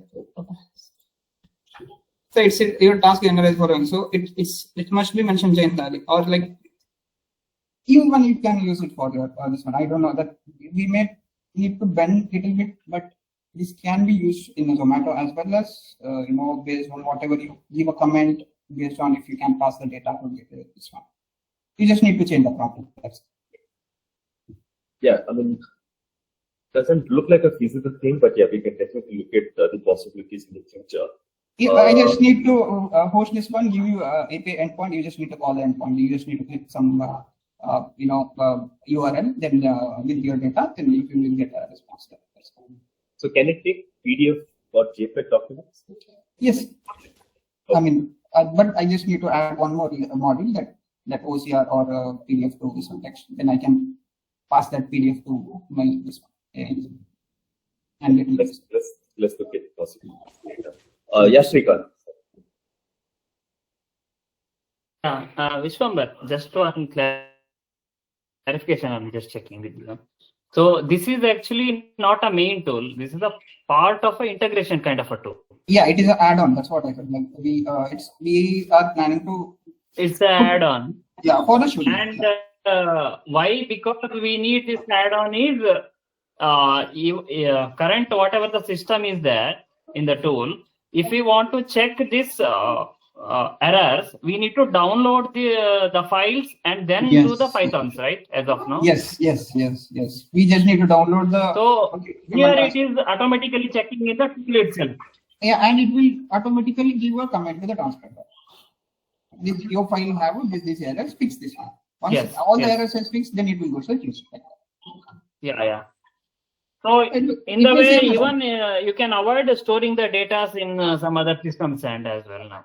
Plus, if I say I need to create a script for each project. If there is a rule search change, we need to create a script for each project. So that effort is, we can reduce that effort. So because each project have different rule.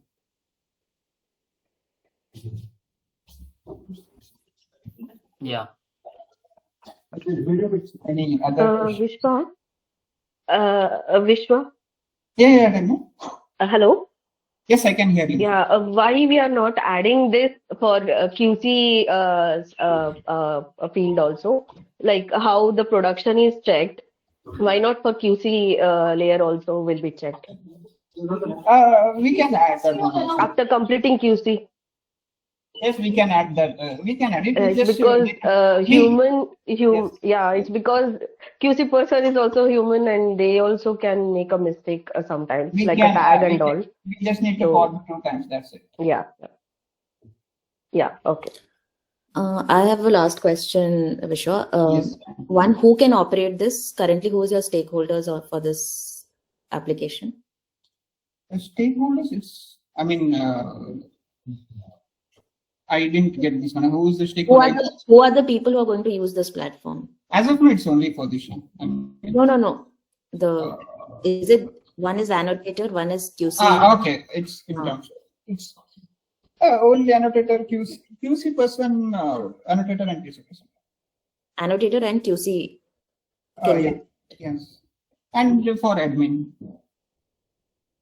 Admin for like. But admin will be the QC, right? No, admin won't be the QC. Admin will be the different admin. Admin is who set the rule and among other things. I mean, who is project owner. Okay. So no, why I'm asking you this is, do we need additional people, or are we trying to do away with some people? We know we need less people. We want our target to have less people. From your flow, what I understand is this will anyways go to the QC, and the value that you're creating is reducing the time and the TAT. Yeah, reduce the time as well as it's not eliminating the people; it's reducing the people. Instead of 10 people, we can have 3 to 4 like that. 3 people of what QC is what you're saying, because of the volume of volume reduction. Yeah, there will be a less wastage. I mean. Okay. And So on that. Yeah, please. I'm sorry. Please go ahead. Yeah. So Vishwa, you said it is checking the sanctity of the data in terms of certain rules like double space and all of that, right? Yeah. So today, have we quantified the amount of time we are spending in checking that manually? See, in an average, one person can do 30 minutes of QC in a day. It's 30 minutes audio, whatever the transcription for 30 minutes. So by using this one, it can be around 40 to 45 minutes. So it's around 40 to 40. It's our rough calculation is one person can do 30 minutes, 15 minutes of transcription, 30 minutes of QC. Means in the sense audio. So this can increase, production of QC person at least to 40 to 50%. Like instead of 30 minutes, he can do 45 to 50 minutes. So you're saying 50% of the time is being wasted in checking these rules manually today? Is that the amount of time you're spending doing this? Yes, because they have to go through each and every this one, each and every tag and its spell check and everything. So if we eliminate that one, the QC person just need to check only a transcription part. Like if it is Kannada, then they just need to concentrate on Kannada words only. So English and other format error on all those things they should. There is no need to worry about those things.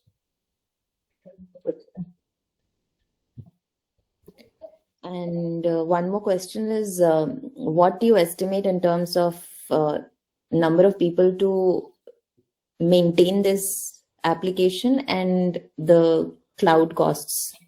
Okay, see, cloud cost, you just need the, that large instance. It will cost you around 18,000. It's 18,000. It's not even 18,000. Yeah, so 18,000 is the max cost per month if you want to keep it running. If you do not want to keep it running, it's almost zero cost. Only you can up and run when it's required. If there is no need, you can put it in a hibernate mode. Second one is you just need one person to make that. That also not required over 24 hours, on the time. It's when there is a changes or when you want to only on ad hoc basis. And your LLM model cost? It's as of now, I do not know the cost because it totally depends on how many number of records you are completing. It's 100 hours, 500 hours of job, or 1,000 hours. That yet to estimate. Okay.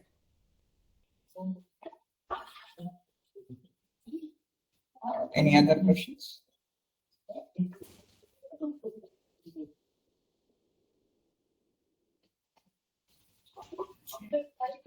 So thank you so much. So I think we have the other teams waiting as well. So thank you for your wonderful presentation, Vishwam. That was very amazing. Thank you. So yeah, thank you, jury members. Thank you, Vinod. Thank you, Priyanka. Thank you for your time helping evaluate these teams. Thanks a lot. Yeah. Sure. Thank you. Thank you. Yeah. So Thank you, Vinod. Thank you, Priyanka. Yeah, thank you, team. Yeah. So we have the other teams. They have joined as well. So we have Yash's team here. So the first one is time-wise. I will just put the team ID in the chat box. So we have Mohinder Sridhar with us for helping us evaluate these teams. So time-wise, are you here?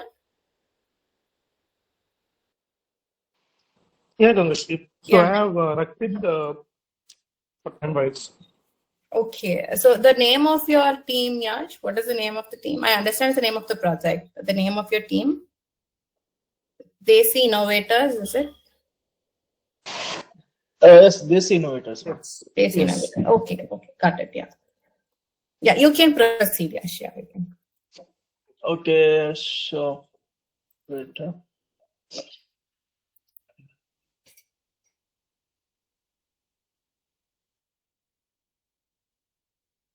One moment. So, can you see my PPT actually? In this? Yes, Rakshit. Yes, we can. Yeah. So, this is a time-wise a project. Like it is an HRMS portal. Basically, we are using like wallet HR, which may cost some huge amount for subscription yearly. For a company like more than 1,000 employees. So to cut down that cost, we have created in-house AI-powered HRMS tool, which helps in reduction of cost, and it is it helps in data security. Like we may not give our personal data to outside vendors, so all our data will be secured, and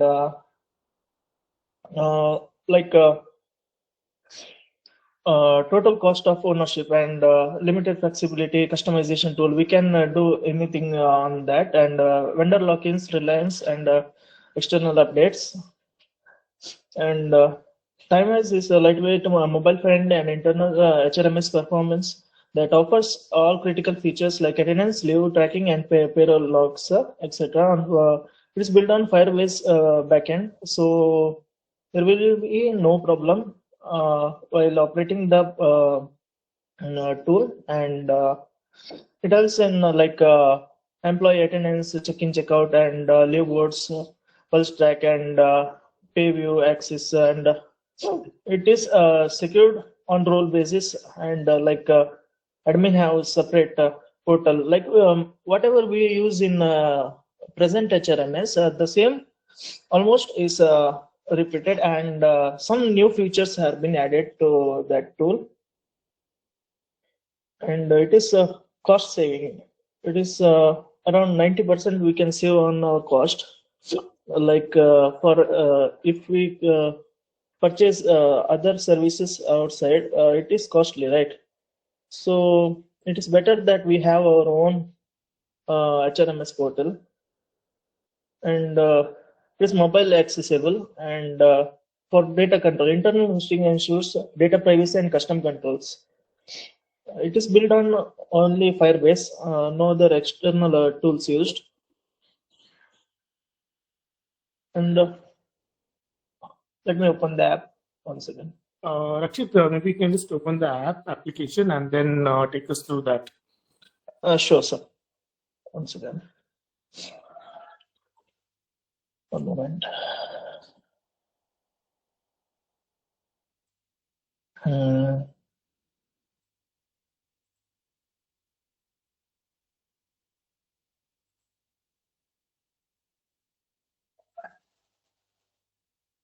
So can you see this app?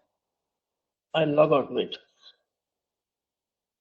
This is the login page of the app, and here I'll log in. Let's see. Okay.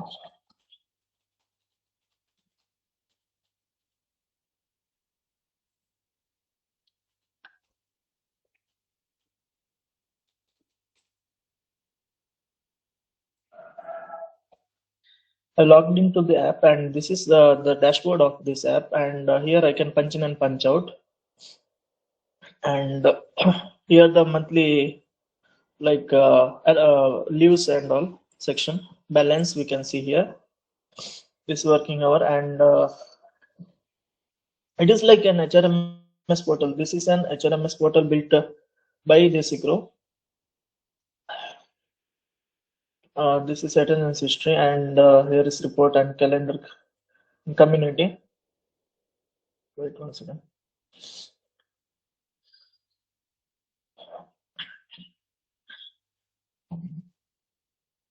And in community, like same, like if an employee has birthday, it will be shown here, and anniversary, it will be shown here.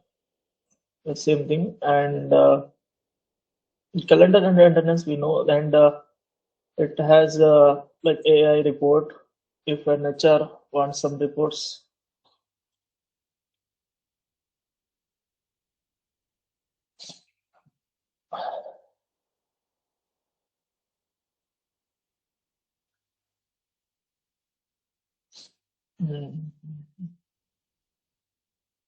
Reports. I can generate report here, and for leave applications, apply for leave. We have the option.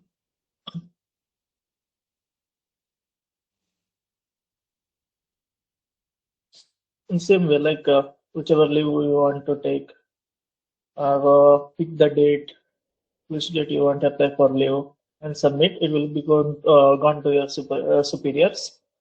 Regularization, on duty, permission, present, week off, in the same way.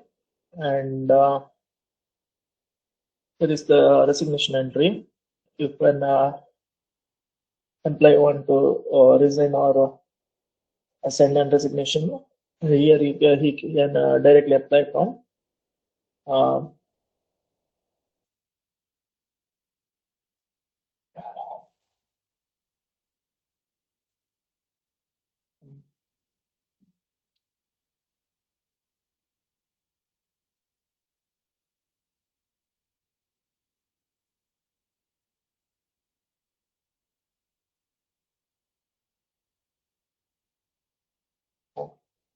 Like resignation date, and notice period is 30 days, and relieving date it is showing here. He can request the notice period like according to his need.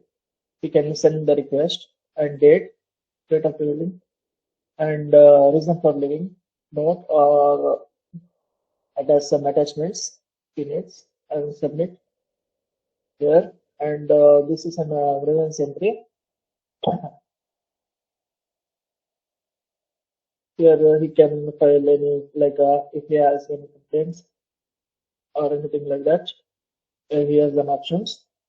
There's some options to select the complete date and details, and upload an attachment we have one, and submit. And this is a raise ticket column.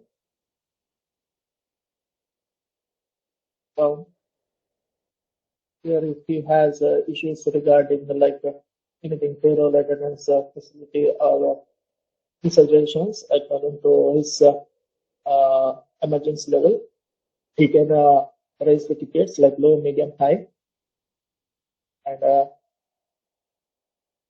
reason, and attach if has anything to attach, and write the detail and submit.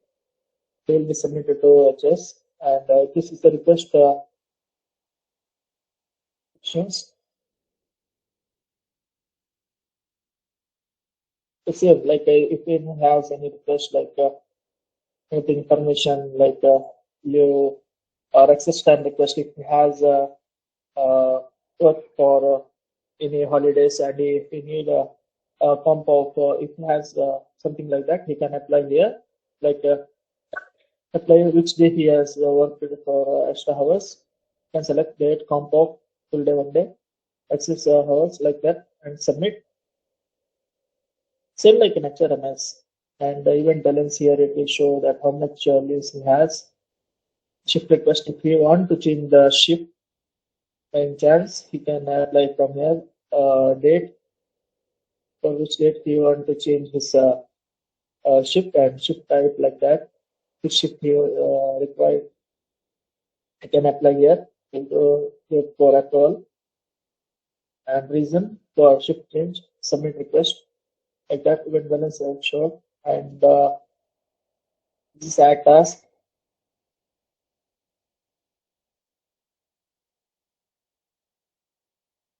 Add task, you can do private, public task. Select the date, the task, nature, description, or anything like that. Okay, notify to whom to notify and submit, like that. This is the profile section. Where you can add his personal. Now I have added just our dummy details. We can edit. We want to add his profile pics. And here, here. And this is manager tree. This basically can show the top level management here, like who works under who, like that we can check. Only top level managements that is shown here. And this is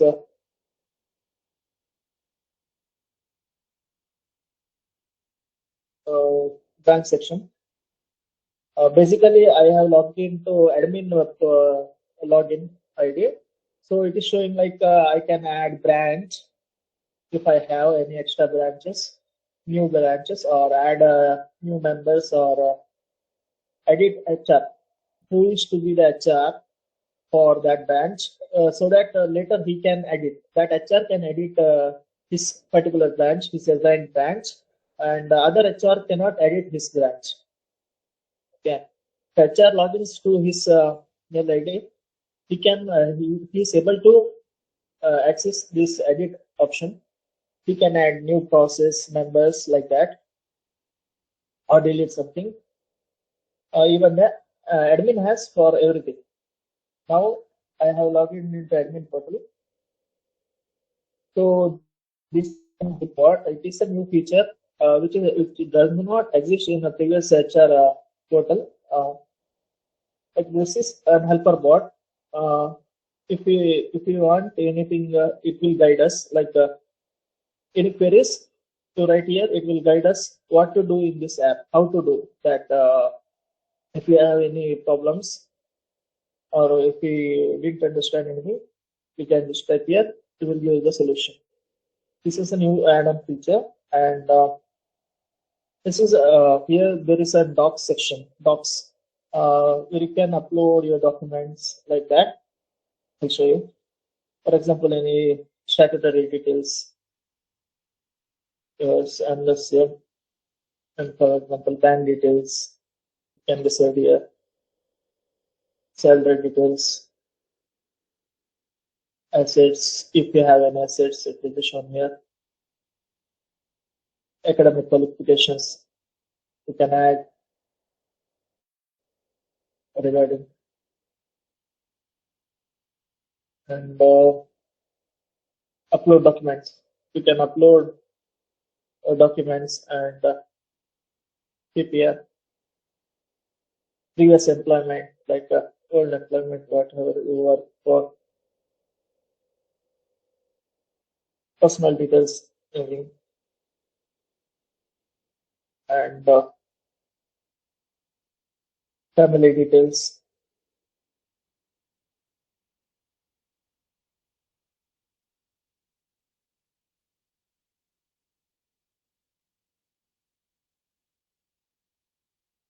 like that. Okay, form shares, employee review, fields, etc.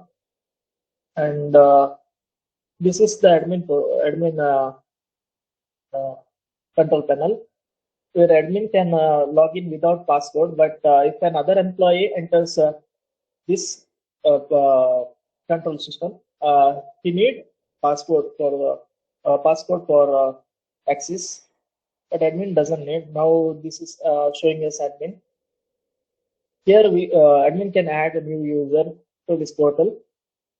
Like if you add someone to add, you should write like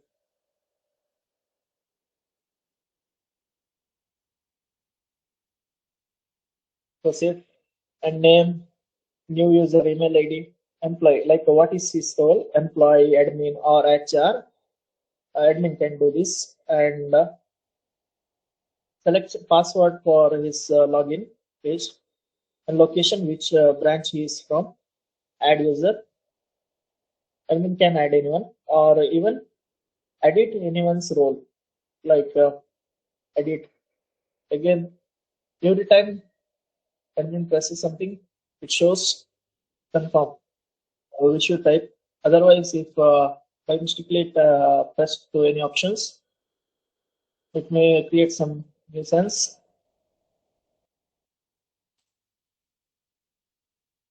See, admin can even edit someone for roles or assign him to other branch like that. Save.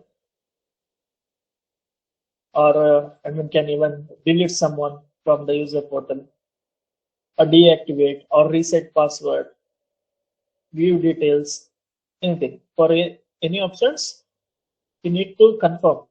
Like he need to type confirm first to edit. And for manage history, admin need password.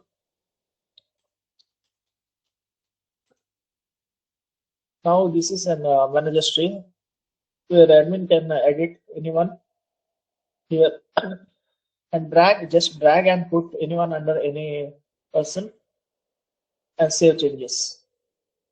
Okay.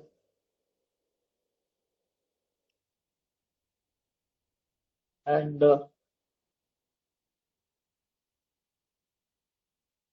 this is an view management section. So for example, admin can add anyone leave balance. Okay. This will be reflected on their dashboard. Admin can add leave for balance for anyone and save changes. That this is ticket management.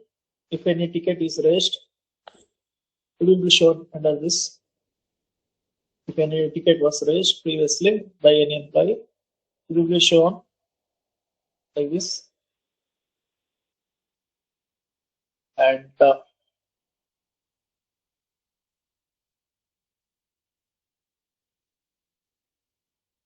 this is manager request. If this is basically like if an employee who is working under you applies for leave or anything like that request, it will be shown here.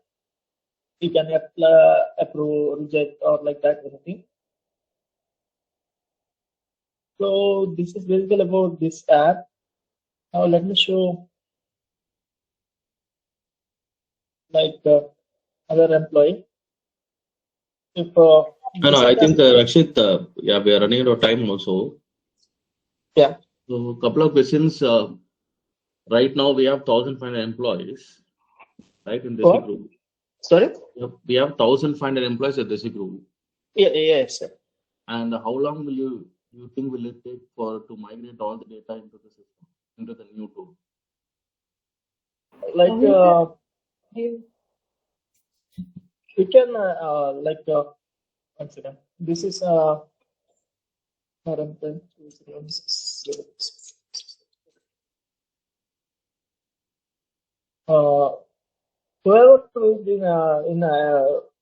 whoever has an admin passport can add that employee, right? Additional employee. No. I'm asking. For example, let's say we already have 1,500 employees. Yeah. We already have all the documents loaded in the system. We have there already, right? So now, how long will you take for us to migrate from the existing HRMS to this new tool? Like we have to upload the documents again. We have to update the entire data of each employee in this tool again. So as you are the creator of the tool, how long do you think will it take to complete the migration? Will it take 2 weeks, 4 weeks, 1 month? So how long will it take? It may take like, I think it may take like 1 month. Maybe. 1 month. Yeah. Yeah, just to add, Mohinder, there's no migration system for this. Like we can't get the data migrated, so we need to manually update it. So that again depends on per day how many employees' details will be uploaded over here. Based on that, we can even finish it in a month or even 2 months. Okay, and when you said it is going to save 90% cost, so definitely this tool will run on a particular cost. So what is the cost incurred? Cost it will company has to incur to run this tool, flawlessly 24/7, 365 days. So what will be the cost for this group?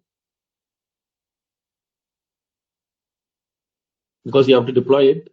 It has to run on mobile. It has to run on mobile and the systems. So have you thought about the cost? Like when you said 90% is going to save for this. So what will be the cost for this particular tool when you want to deploy it in the production environment? Yeah, basically like if, for example, if a company like 1,000+ employee does a subscription on like any other vendors, like I'm not talking about wallet ether, but I'm asking your cost. Forget about wallet ether. What will be the cost to run this tool? So Rakshit, the estimated cost, tentative cost for this particular tool is what Mohinder is asking. 100% accurate. I'm starting with a rough cost.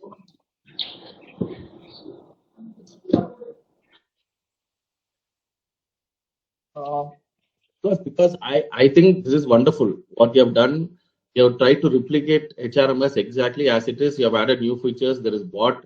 So wonderful. So my only question is, what will be the cost if we can have the cost there? It has to work 365 days. All the 1,500 people will log in every day. Also, we have to, get the biometrics also interlinked with this tool, because most of the people who work from office will be using the biometrics. So that has to be interlinked with the tool. So that has to be captured here. I don't know whether that has been already thought of, whether we can, whenever somebody punches in office, whether that get translated here, we can see when they punched in, punched out. But just want to know the costing, because the HR team already knows the costing of the old tool, right? Yeah. Wallet HR. So what is our cost? What is wallet HR cost? That HR, if we can share that to HR team, then they can take a call. Because if it is going to take 1 month, that is fine. If this really going to work, if it is going to, because we have to do a test in the testing environment where we have to test it at least for 200 to 300 employees. We have to test it and see the performance of the tool. It is working flawlessly for everybody, whether it's capturing all the data, etc. But idea-wise, you've just completely replicated. The only AI, AI stuff that has been added to the tool is you have given an AI bot, right, where I can ask questions. How do I apply leave, etc., etc. So the tool itself will guide me. Okay, go here, do this, do that. So that is the AI part here.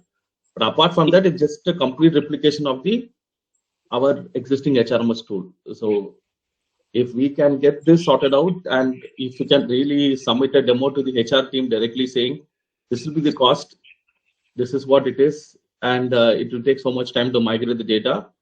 And if that can be done, and if it works flawlessly during a test time for, let's say, we run it in a test time for 2 months, and this is working perfectly for 2 months, then I think wonderful. I think we have our own tool, and we don't have to depend. But here again, if the tool goes down, who will it check with?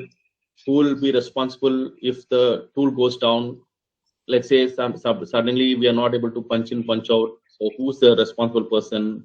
Like, do we have a person to contact, or etc. etc. So if those questions can be answered, I think great, because when we can have our own tool instead of depending on a vendor, that would be great. But apart from that, brilliant. I think you just showed us the entire tool. Everything is there in this tool, right? Yes, sir. You can definitely add new features. If you can ask the HR team, they'll definitely give you suggestions to add new features there. But wonderful, great job, Rakshit.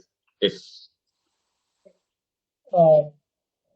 As of now, I don't have an idea about that, how much it costs for in-house running of this app. But definitely it will reduce the cost, because as of other vendors, it will cost approximate around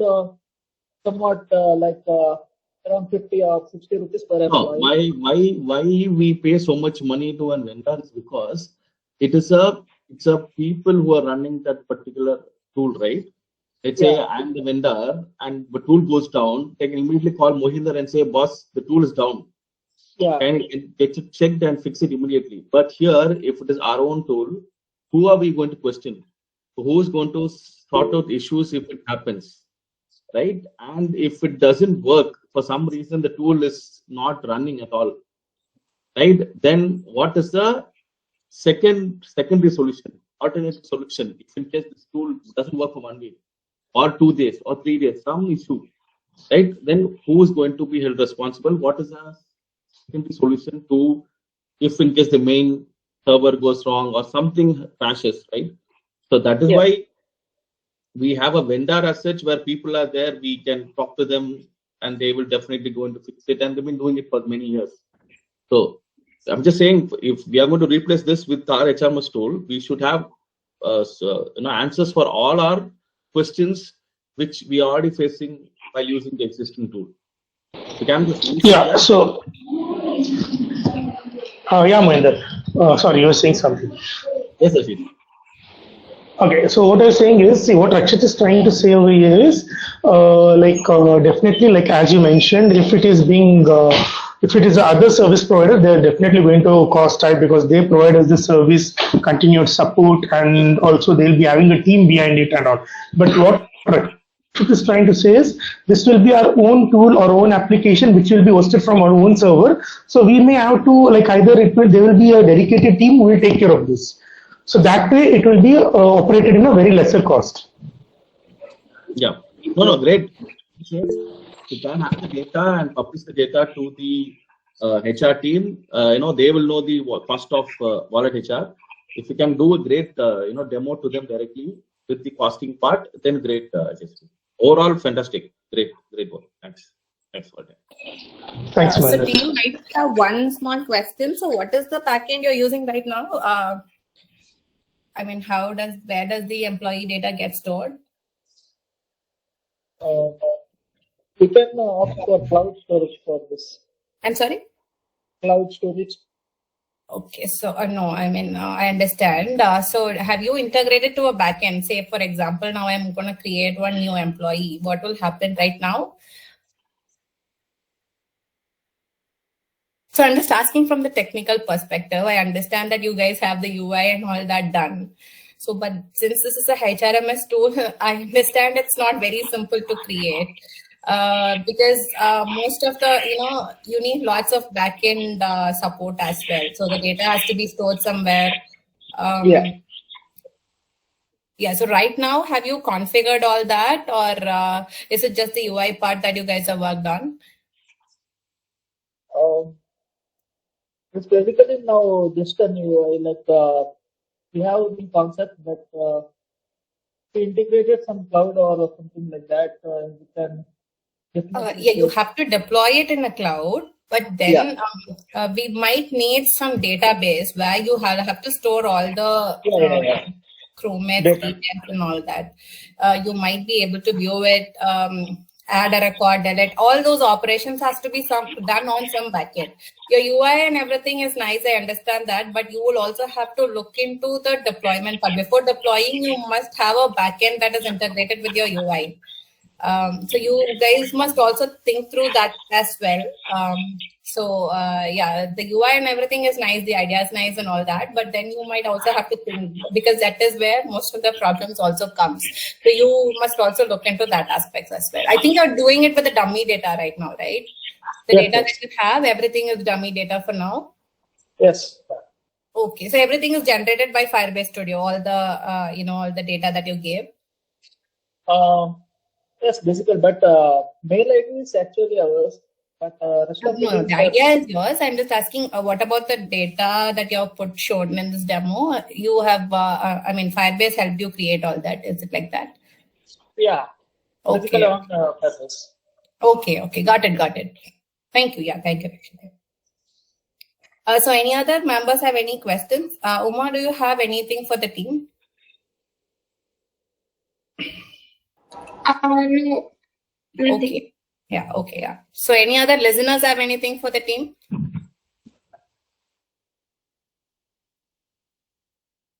Okay, then we'll move on to the next project. Thank you, Rakshit. Thank you for your wonderful presentation. So yeah, I think the next one is Vision Board. So may I know the team name, please, Yash, for Vision Board?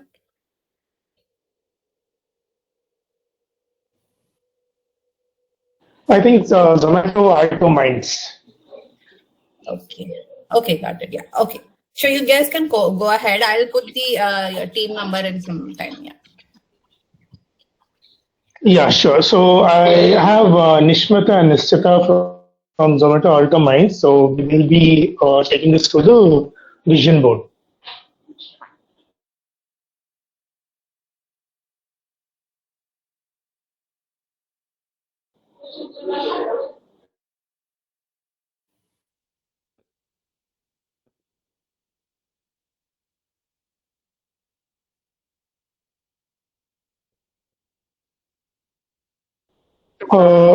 We're not able to hear you, Nishmita, Nischita.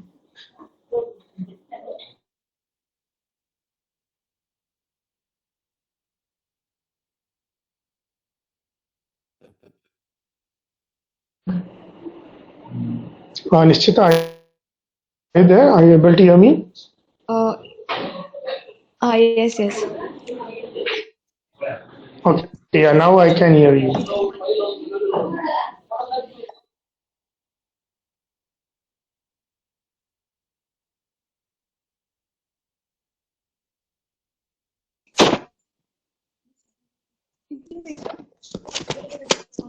Hello. Yes, we can hear you now. Okay. Hi team, good afternoon. My name is Nishmita. I'm the captain of Zomato Mind team. 1 second, I can present my screen.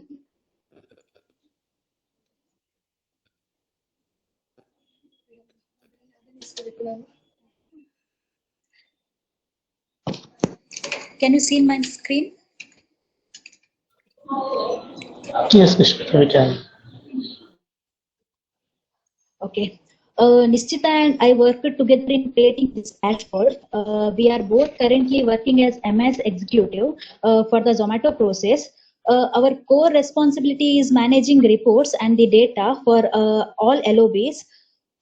For this competition, we choose to create a vision board because our daily work is closely tied to MIS, and we saw a chance to simplify reports through automation. For this, we picked up the biggest process, that is Zomato, which involves multiple LOBs with nearly 300 plus resources operating in multiple shifts and the multiple locations. We used Firebase Studio to create the dashboard, and the Google Sheets to store the data, and the ChatGPT for guidance and the support during the development. Usually our process data is stored in Google Sheets. This makes it hard to track the things in real time. Because of that, it slowed down the finding problems. Quality can go down, and the decisions take longer. So managers don't get a full picture. They have to depend on outdated or incomplete Without live updates, it's tough to align teams, improve performance, or take decisions quickly. So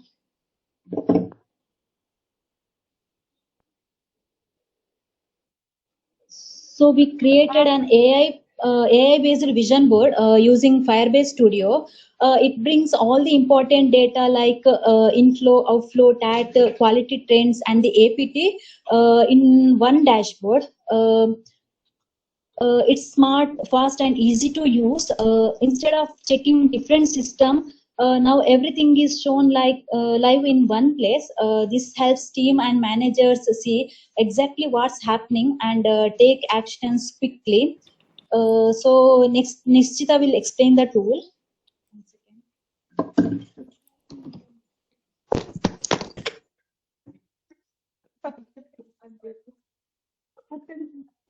Hi everyone, am I audible? Yes, yes, yes. Okay, so this is our tool. Here you have to enter your email address. Sorry, Nishita, your voice is breaking. Employee There's a code. lot of noise at the background.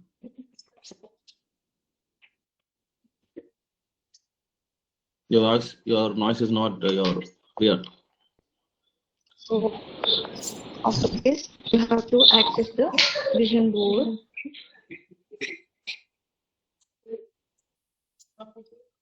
Under Zomato. So after Sorry, is it clear for you? and This week for all. so I'm taking the current week. You can see the inflow count trend, outflow ID. So, one second, Nishita.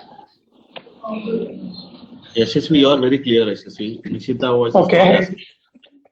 Okay, Nishita, can you be a bit louder? Yeah, okay. So this is inflow count trend and outflow ID trend and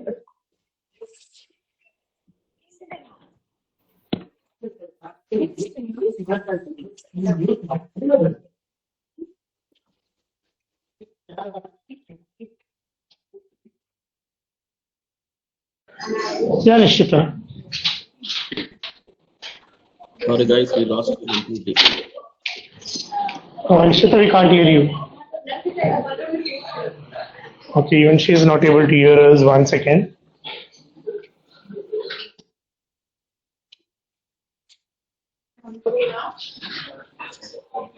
No, Nishita, we can't hear you.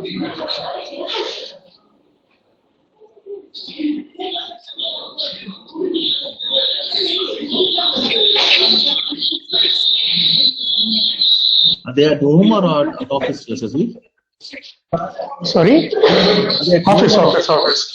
Office. I came outside. I have joined from my mobile network. So there's no Wi-Fi in office, right? So why are they struggling from office? Because they are connected to share the screen through the desktop, and they are not able to like connect their headphones to the desktop. So they join.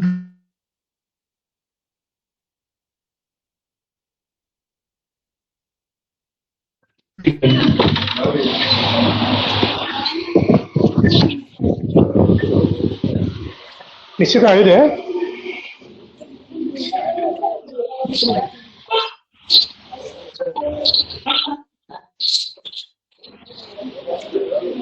Or Nishita, can Nishita speak from your device only, because we were able to hear you loud and clear.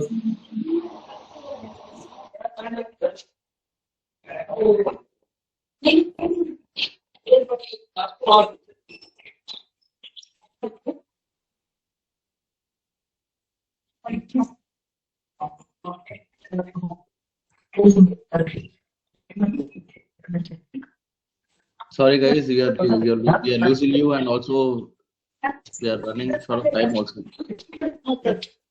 Ashita, I can hear somebody talking. Not clear.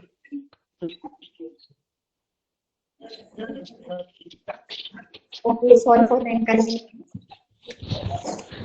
Yeah, Nishita, now we can hear you.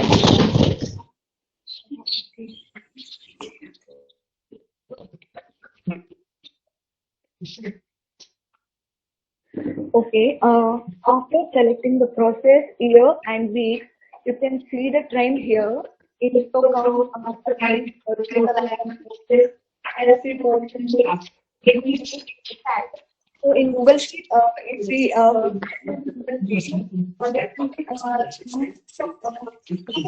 Sorry, guys.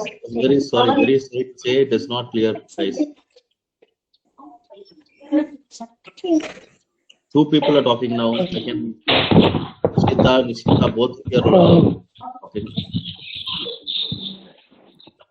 Actually, can you do one thing? Can you speak from my phone? You can just go out. I'll share the screen. Maybe someone can share the screen. You can look at the screen and then speak from outside. You can disconnect from that. Yeah.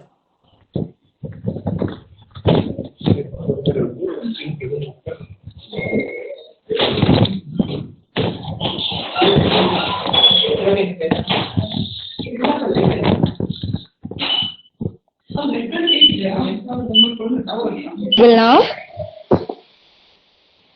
Hello? Yeah, we can hear you now. Okay, sorry for the inconvenience from my side.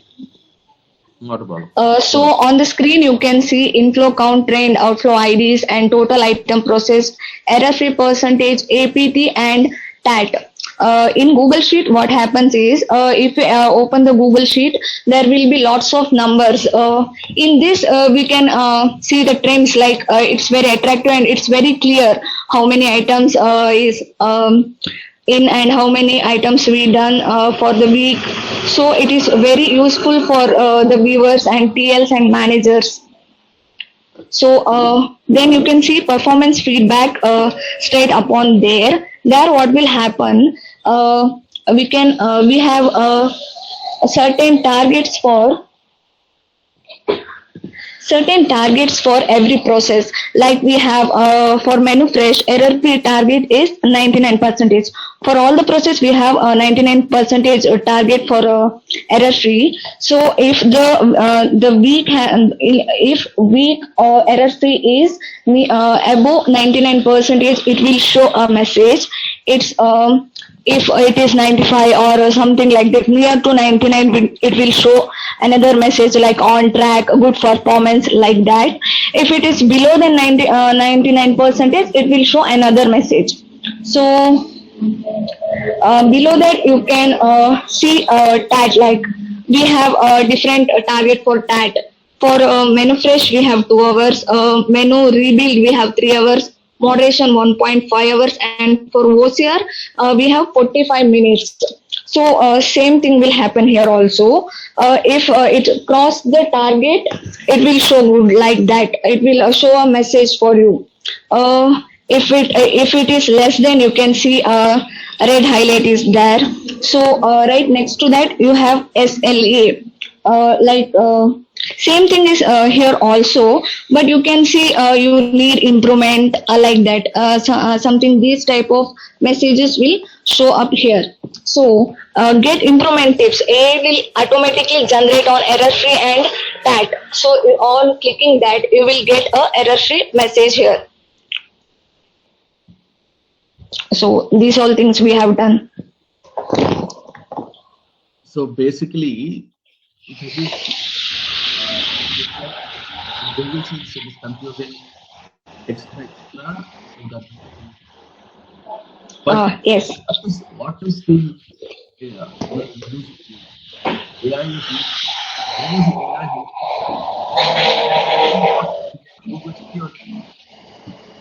used? Sorry, I can't hear you clearly. So what is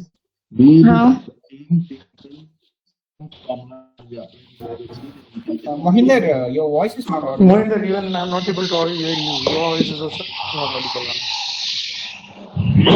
1 second.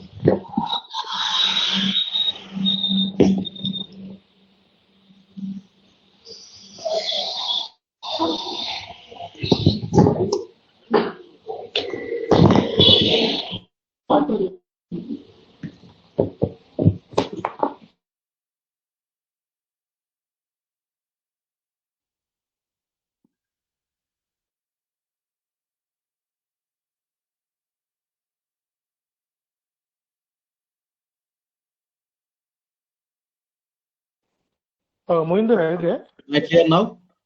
Am I clear now? Yes, yes.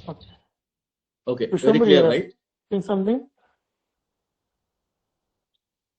Okay, I'll just ask my question. So here, what you're doing Yes, I can is hear you. okay, yeah. So the first thing is you will get all these, charts, etc., etc. In the end of the day, through Google Sheet, we can do everything. But you said because Google Sheet too much data, confusing, etc. You try to create a tool, right? So it is nothing but instead of Google Sheet, you are using this tool to get the same output, whatever reports. But what is that, standout feature, right? For using the AI tool, what did you do something different? Because we can do this same thing in Google Sheet. What is that something new or something the AI tool has helped you to get out of it? I think in Google Sheet we can see only inflow outflow count. There is no trend. If you want the trend, we have to do it manually, and there is no feedback. Like you can't get the feedback suddenly. If you go and see the Google Sheet, there you can see right there. No, if we select a week and we can see that there are only numbers of different processes. In our tool, we have graphs, trends, and we have feedback also. We have not to think too much in our tool. No, I think Google Sheet definitely can do it. I'm sorry. Definitely in Google Sheet there are ways we can create all this, but end of the day, it's because you don't have open a Google Sheet and somebody might delete the data. So fine, as long as it looks neat as a dashboard, it looks very good. But my only question is, what is that AI? How is AI helping you? Like AI help you to create this dashboard, but apart from helping you to create this dashboard, what is the real benefit of the AI for this project? From your project, what is the real benefit from AI? Apart from creating this dashboard AI has helped to create, but apart from this. So Mohinder, am I audible? Yes. Yeah, so what Nishchita is trying to say is, like generally when we use the Google Sheets, basically when we are operating with multiple sub-processes and all. So for every process, it has got its own set of data. And again, they need to, like on a daily basis, it has to be updated manually. The numbers don't come directly on the Google Sheet. It has to be updated directly. It has to be updated manually. Here also we update the data, but then you need not daily spend time in creating some meaningful or visual data in terms of the graphs and all. Whereas this tool will be a auto-generating thing, a feature where whenever, if anyone, for example, if a process LOB, if a LOB owner just logs in, like different access would be provided for a TL, for a manager and all. So they just need to just log in and select their process, and whatever the type of data or the trend they want to view, they just need to select on that. So that way it's a little easier is what she's trying to say. That's what, no, dashboard is appealing, right? As a manager, as a team lead, as a project manager, etc.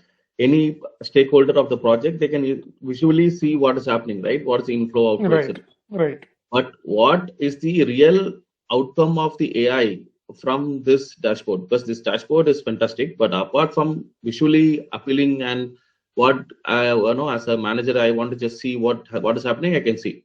But how is AI really helped? Apart from creating the dashboard, what is the real? No, I think apart from that, as of now, it has got only these many features, but I think they have covered a few more topics, which is there as per their plan, and I think they covered it in their PPT. But for now, this tool has got only these features. Okay. Right, Nishchita? So for this tool to work, Yes, where should we where will you update the data for the tool to work efficiently? Where are we updating the backend data? It's in Google Sheet right now. So again, so the Google Sheet data gets reflected here, right? Yes. Oh, fine. That's it from my end. Thank you.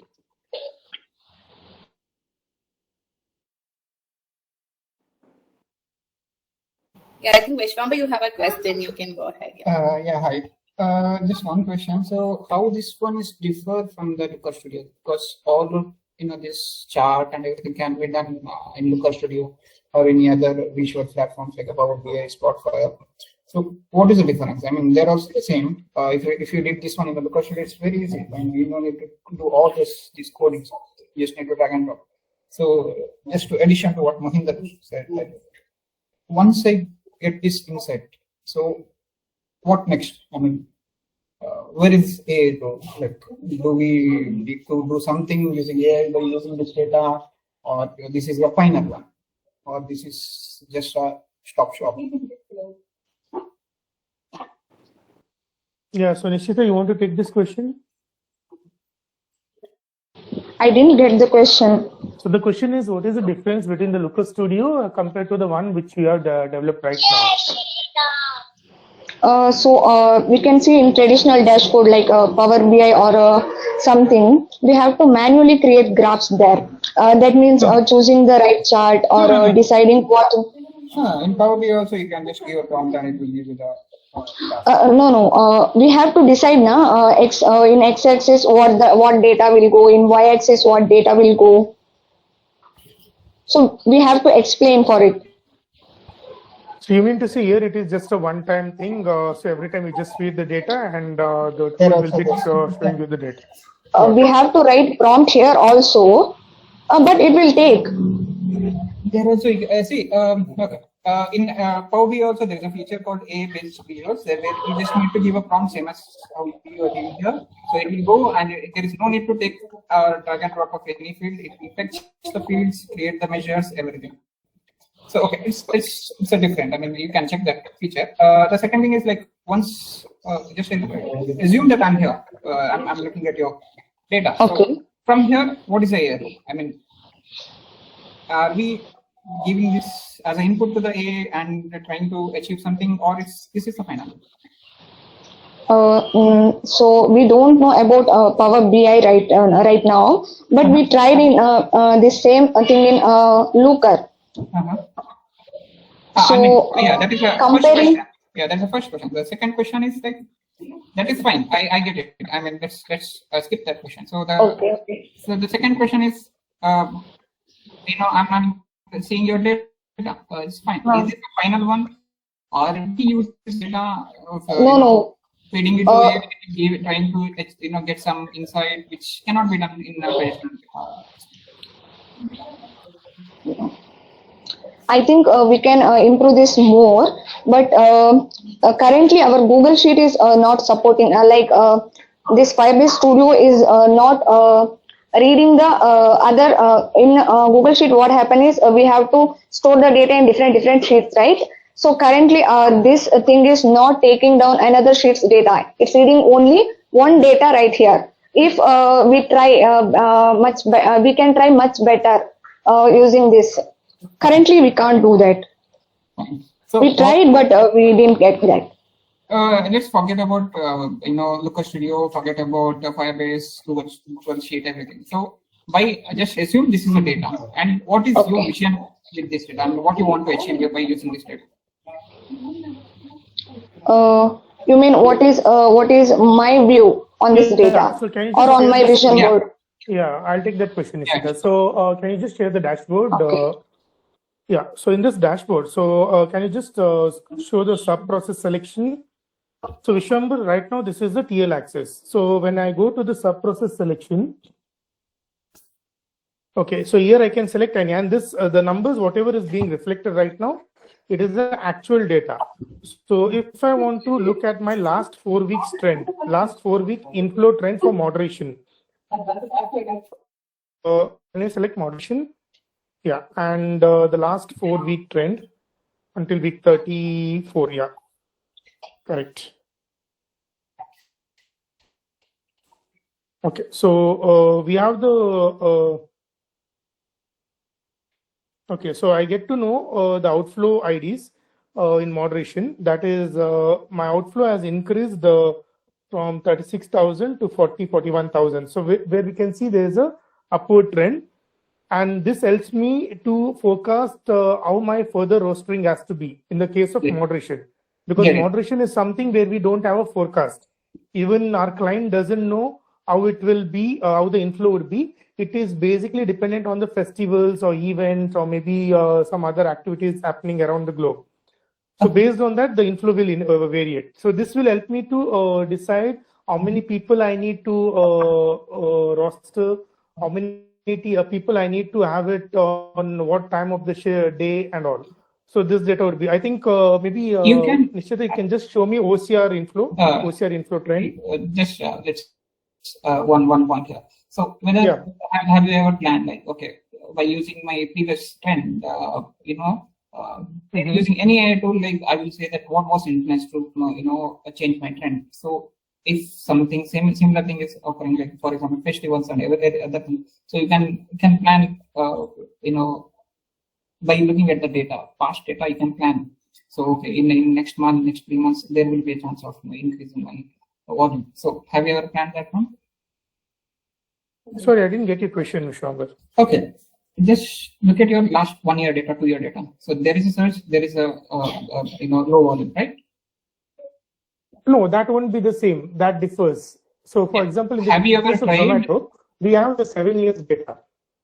Okay, and we always roster and plan according to that. But then we can't go in comparison. Like for example, what happened in the last Ganesh Chaturthi, the inflow of the last Ganesh Chaturthi is not equal to the current, because the number of restaurants in the last year would be less, whereas this year there would have been some additional new restaurants coming in.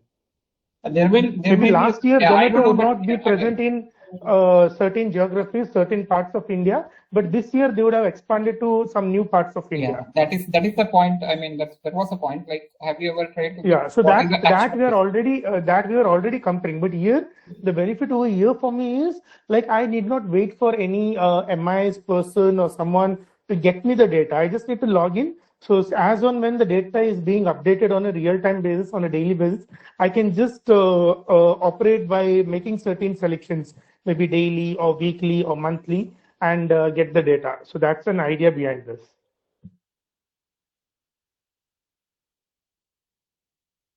Yes, Shrikant. Does it helps on reducing some MIS headcounts or something? Yes, definitely, because if you are using like 2-3 resources right now for this particular client, I can say, because there are 4 to 5 sub processes. With this, we can definitely bring it down to 1. Okay, Shashri, thank you. Thank you.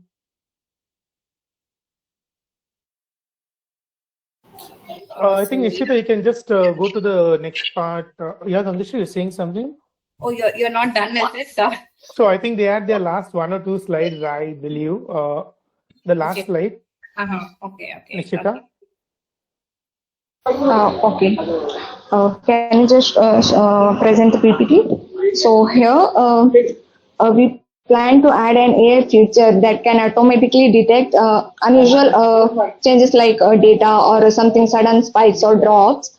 So managers can take a quick action without checking everything manually. But what happened is here we need some help. Like currently Vision Board is running in a local server. If we use a better server for this, we can make it more better. We can add for our Vision Board weekly or monthly trend comparison or individual agent wise performance like that. So automated alert notification also we can try on this if we use a better server or if we utilize the AI in a better way. So that's it. Yeah, thank you, team. Thank you for your wonderful presentation. So we have the other teams joining us. So I think we have Yash, one more team from you. Before that, I would like to thank the jury of this lot. So Mohinder, thank you for that. Thank you for your time. Sridek, thank you so much for your time. Yeah, thank you, team. Thank you for that. Yeah.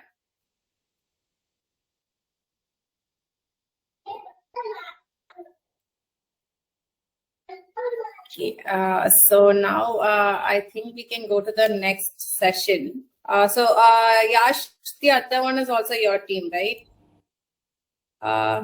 May I please know the name of the team so that I can give the team number?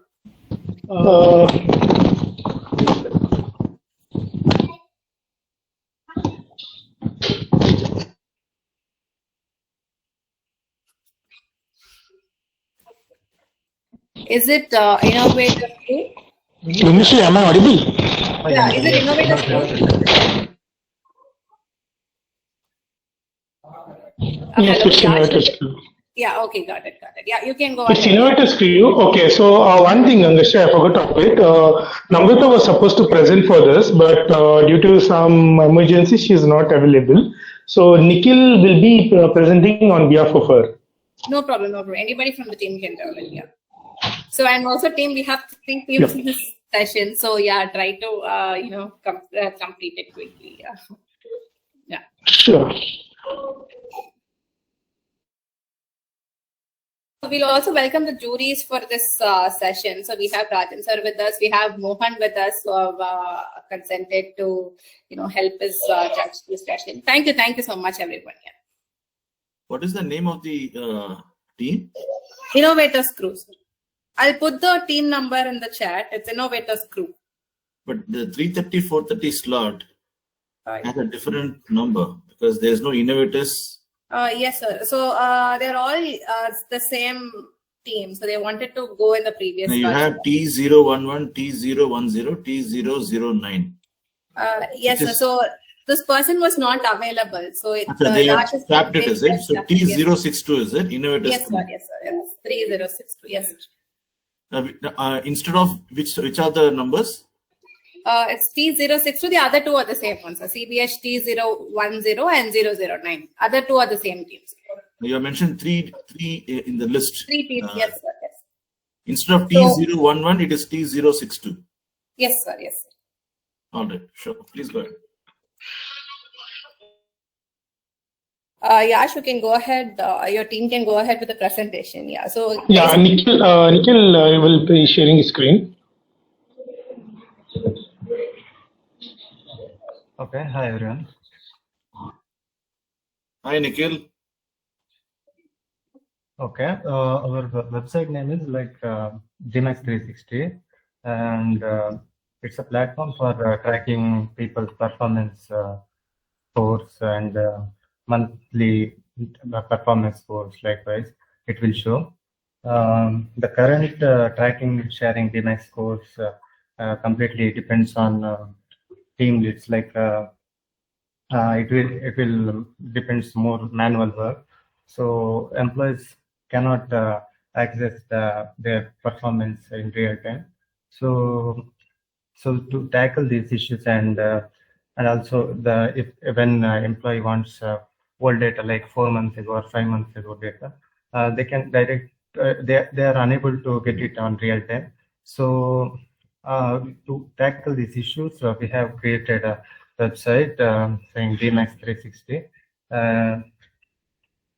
and it will show like performance data in real time, also the charts, trend lines, and also give feedbacks in real time using AI.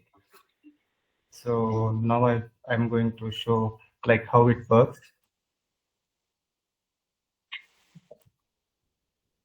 Can you see my screen?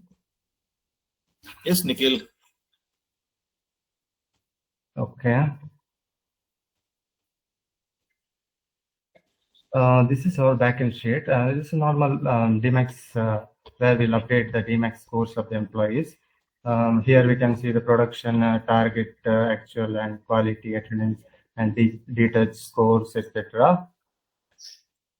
And you can also see the employee name and the process name. This is just a dummy data. So, okay, now you can see the login page of our website. Now I'll just log in the tool.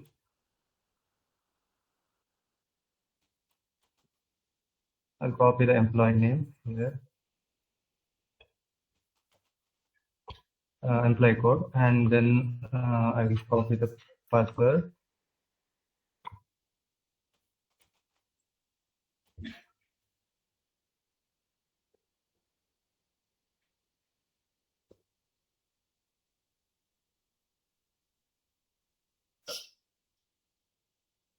Okay. Okay, now you can see the dashboard of our website, DMAX 360. In the left-hand side, you can see our Day4 logo. And in the middle, it's our website name, DMAX 360. And in the right-hand side corner, you can see employee name and their employee code. And also we have the option, if you want to switch it to normal mode, you can switch here. Also, we have the sign out option. And this is the current month status. In the current month status, the assigned target for the month, particular month, like for example, this is September, or like actual month target will be shown here, and the pending items, what, how many items or IDs they have to achieve in the current month. It will show here. It's the current month status. And the next option is like average, 2025 average. Currently, we have 3 months data in our backend sheet. So it will show the average score of the average percentage of the DMAX score for particular months. Like for example, Jan month he got 96%, and Feb month he got 66, and March he got 68%. Average is 77.1%. And the next one is monthly performance. It's like here employee can select the month to view his performance, like 4 months back, 5 months back. If you want to check, he can view here. And okay, for January, January he got 96.18%. If the score is above 95% or 90%, it will show a pop-up message or a message by appreciating the employee. Like it will show one message here. And if the score is below 80%, it will show like alert to you need to focus more on quality or any like aspects, attendance, or it will show here. And the breakup of these scores, like for example, January month score or 96%, he got 96%. Breakup of these scores, like production, his target was 15,000 and he completed 14,200 items, and his quality was 100%, and the attendance is 23 days out of 26, and the retreated score was 50%. Also, you can clearly view using the chart here. You can see the target. Target was highlighted in blue, and green bar is like achieved numbers. It's 14,200, and the orange point is like quality. We got 100%. And last option is like a motivational quote. It's like when the POC or the resource click here the month, like to select any month based on his score, like it's like a 96%. When he click here, it will create automatic feedback in real time. No need to wait for anyone to give like okay, you need to focus more on your quality or anything. Like it will create automatic. It will create automatic generated message. It's like you can see your DMAX score is 96.8%. Outstanding. It demonstrates remarkable level of trust. Like something message can be, we can personalize it also. Now I'll select February month. February month, you got 66%. I click here now. I will say like your DMAX score is of 66.5. It shows the solid foundation, and you are achieving like some. We can personalize it.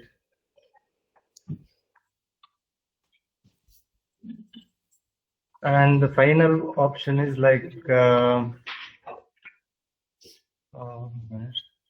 export as PDF.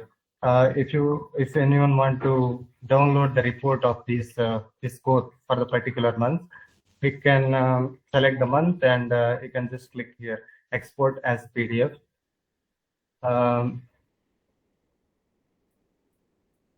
Okay, one PDF will be downloaded. It's like all the scores, employee name and employee code project and DMAX scores and the monthly current month target and pending items. Everything will be displayed here.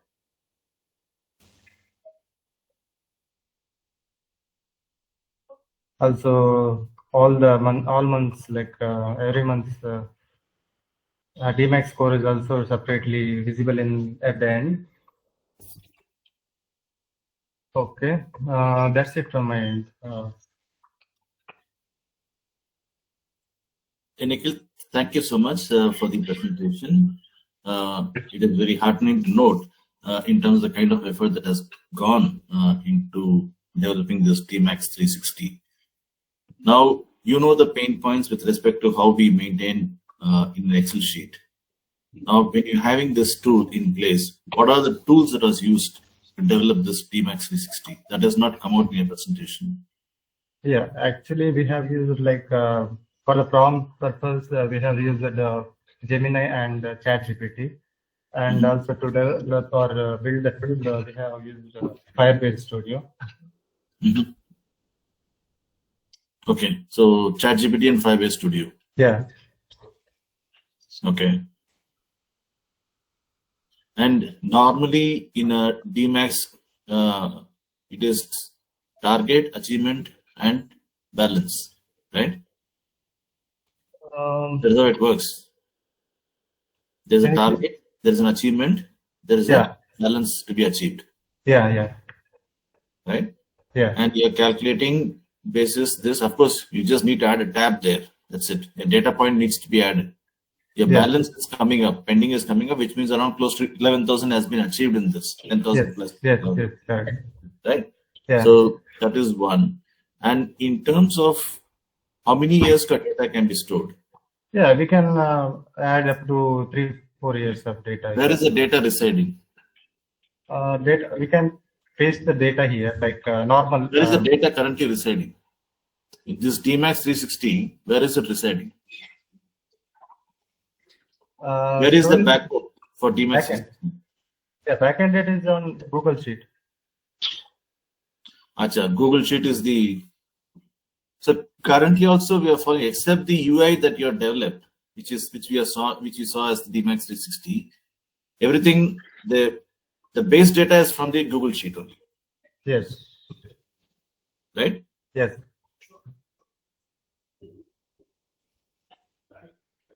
How do we give the approval mechanism? Now, all of it is there in the DMAX, in the Google Sheet. In your DMAX 360, is there any provision to, for example, I am the initiator, I am the self-appraiser, and then it goes to my supervisor. From supervisor, it goes to the B, because this is a process we follow, right? In DMAX, in the current scheme. Yes. Now, in your DMAX 360, is there any provision like that where everything can be online? Yeah, it's online, and our main intention is to like show the scores of the particular employees in real time. That is okay. The scores part of it is available in the DMAX 361. But the overall cycle of how the DMAX scores are getting approved by a supervisor and vis-a-vis the BU is what is required, isn't it? Yes. Is there any provision that way in DMAX 360? Yeah, Yash. You want to say something? Yeah, Rajan. So as of now, I just wanted to take up that question. So as of now, there is no approval process implemented in this. So it is just getting the data from the Google Sheet itself. The current process remains the same. The main challenge here is right now, most of the employees, what they are facing is whenever they wanted to know about their DMAX score, they had to be manually dependent on the TL or manager who has to be in person and then share the details and all. But here they can just log into this tool and they can get the complete information about their performance trend, feedback and everything. So that has been only covered in this. Is the feedback recorded? Yes, feedback. You said feedback. Where is it? I am more curious to know that. Feedback in terms of sharing the crewmate, right? So that is being correct. Can you show that, Nikhil? Is it recorded here? Yes. against each of the personal data, where is it recorded? Yes. Where? Nikhil, can we just show that? Yeah. The feedback. Feedback is like if we select a particular month here, when we click here, AA motivational coach.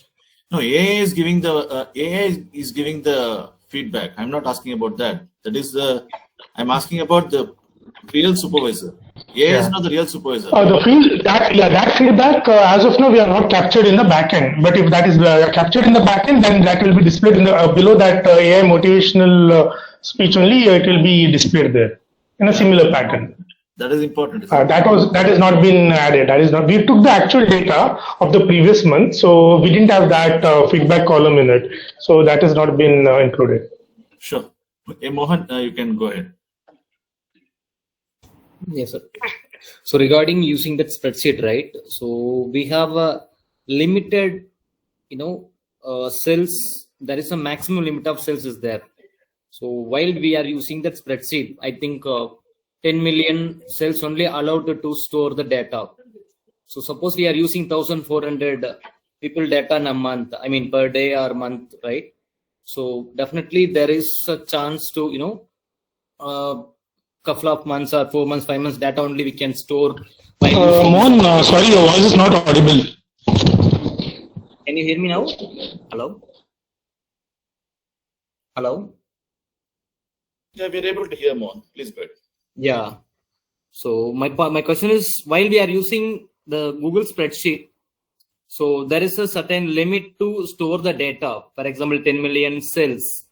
Cells equal to, into row and column, right? That is cell. So while we are using 1,400 employees data in a month or in a day or week, something. So definitely there is some, definitely we are using the spreadsheet. Couple of months or 4 months, 5 months, then we have to align or add one more sheet or one more database. That is one thing. The scalability is the issue here. The one thing. Second one is we are using this AI, right?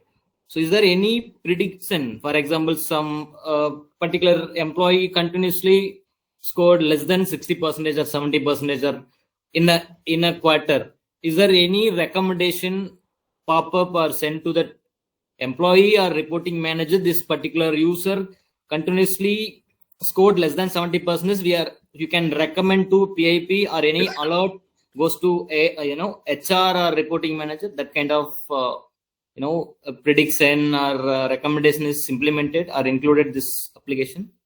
Nikhil? As of now, we don't have that feature, and Okay. Moving forward, we'll try to develop that feature. Then it's same like we are using the Excel work, right? No email alerts, no pop-ups or predictions. For example, the particular one user continuously taking leave, not attended, achieve the attendance. Okay, or production targets couple of months or 1 quarter. Definitely, the person should be aligned to remove to PIP, right? That prediction should be, AI can predict this and send out an alert email to particular user, reporting manager, HR. The suggestion will help us, right? Again, we are doing manual work, checking anomalies, who is low performer, who is top performer, which project, which center. Right? This can be resolved or this can be sorted out through AI. One thing. Second question, the spreadsheet. There is a certain limitations. Okay, there is a certain limitations to store the number of employees DMX score. I think 10 million cells only allowed to store the data. Definitely we are 1,500 people. So we have to look into, the alternate database or think through the scalability of this application. So 2 things. Other than that, overall, the application and design model is very good. It is resolving our, manual work on month repeated work. The graph and, scores and all. Even we can, align with, check with the Power BI, Excel data, everything is there, right? Charts. Yes. Yeah, macros is there. So once we are, save the macros, like creating charts or creating, dashboard, database, everything in the Power BI, it can be also one single click. The data are aligned and converted as we already, creating the macro, like kind of things can be done. The one why we are using this UI. So this kind of questions is there. You can think through like that. Sure. Yeah.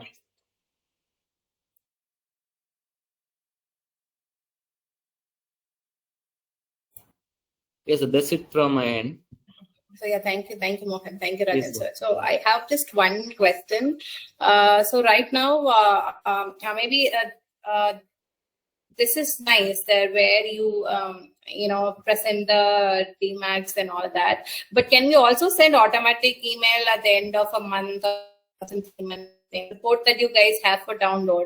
It will also be nice if you could automatically send the email to everyone, automate that process as well.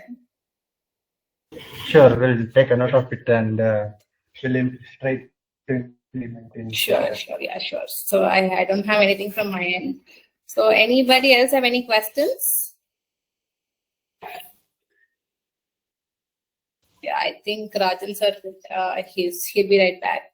So the next team is, you guys can be ready. So once he's back, you guys can start. So I guess Swarupa's team. Yes. Hi, Ganeshri. Hi, everyone. Okay. So TH09, are you guys here? Yeah. Hi. Yeah, you can go ahead. Yeah. So after that, we have the Chai Bengers. Yeah, guys, you are the last team for this entire chai break demo as well. So yeah, please be ready for that.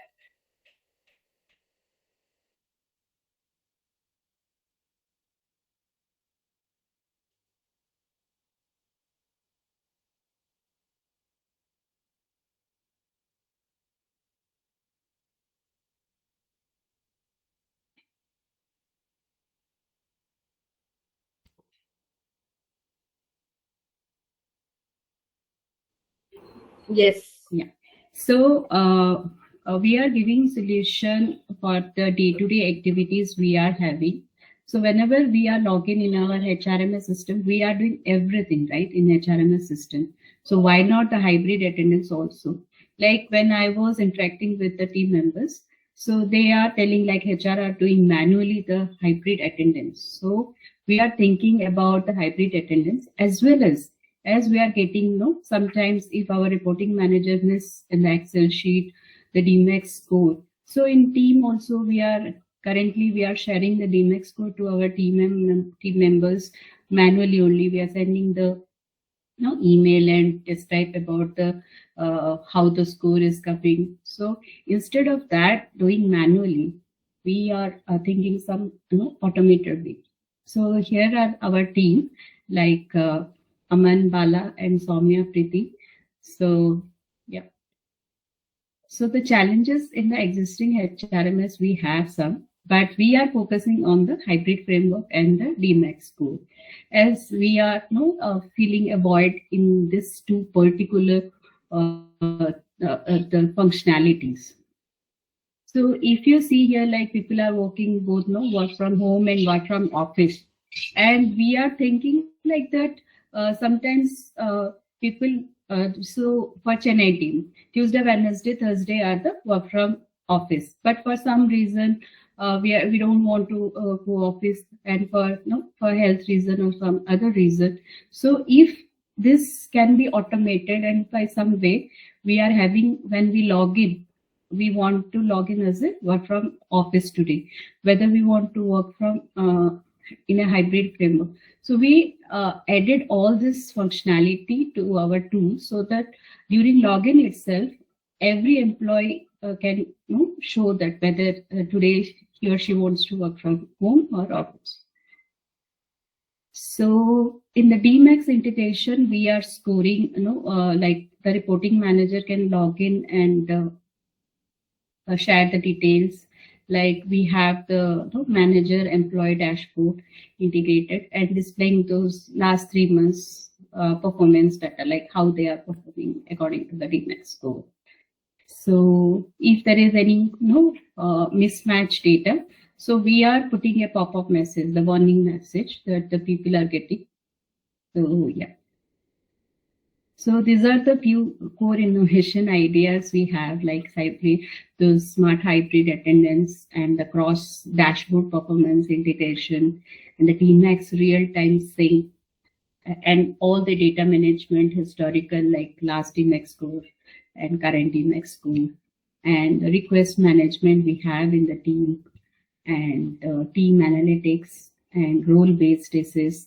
So these are some core innovation ideas we have. So currently we are 3-tier user system workflow, like employee dashboard and manager dashboard and HR dashboard. Currently we are not integrated this, it is yet to be developed. So currently we develop both employee and the manager dashboard. So in future enhancement, we are keeping in mind, right? Like after getting all the details, whether the notification mail are going to the reporting manager or not, after like the DMAX score got, everything is, we are still in progress. Like we can enhance our features, what we have currently with us. So this is the live demo, and after that we have two solutions, that is hybrid framework and the DMAX. So Bala will share about the hybrid framework, and PT will share about the DMAX. Yeah. So Bala, can you share your screen and explain? Yeah. So good afternoon, everyone. Share my screen. Yeah, good afternoon, Bala. Good afternoon.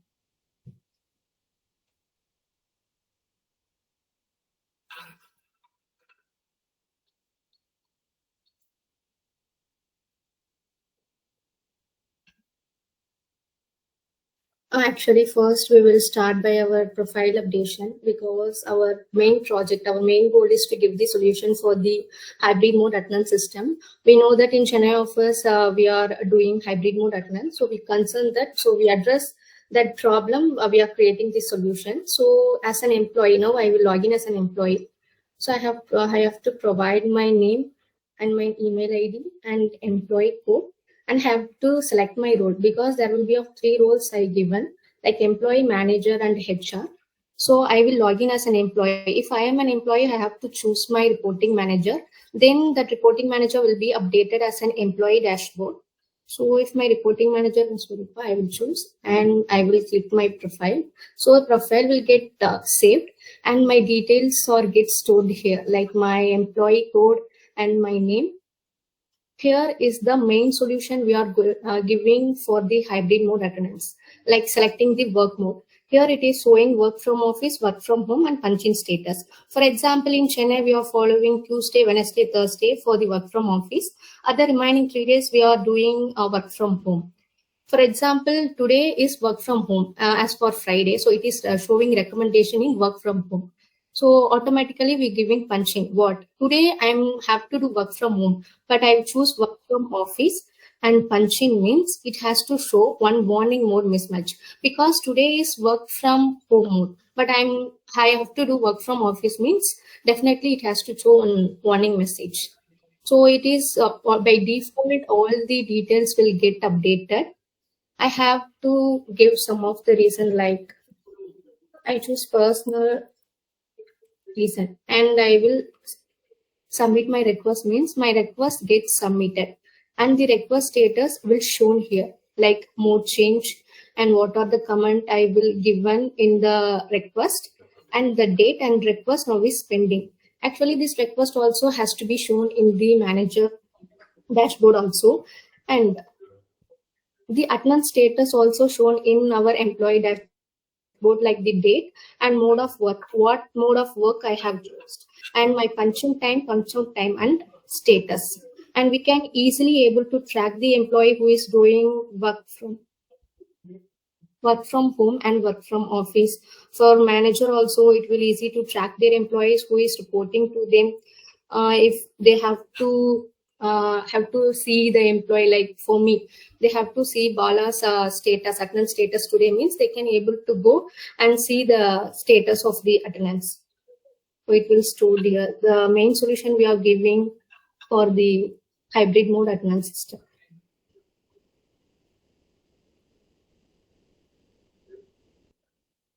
Hi. Yeah, Priti, you can share your screen and show the DMAX end-to-end flow.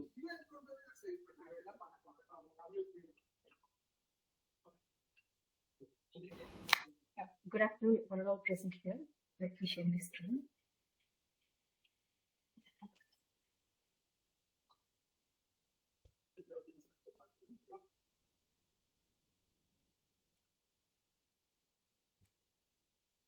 Is my screen visible now? Yes. You're not audible, Preeti. Bit louder, Preeti, if you don't mind. Yeah.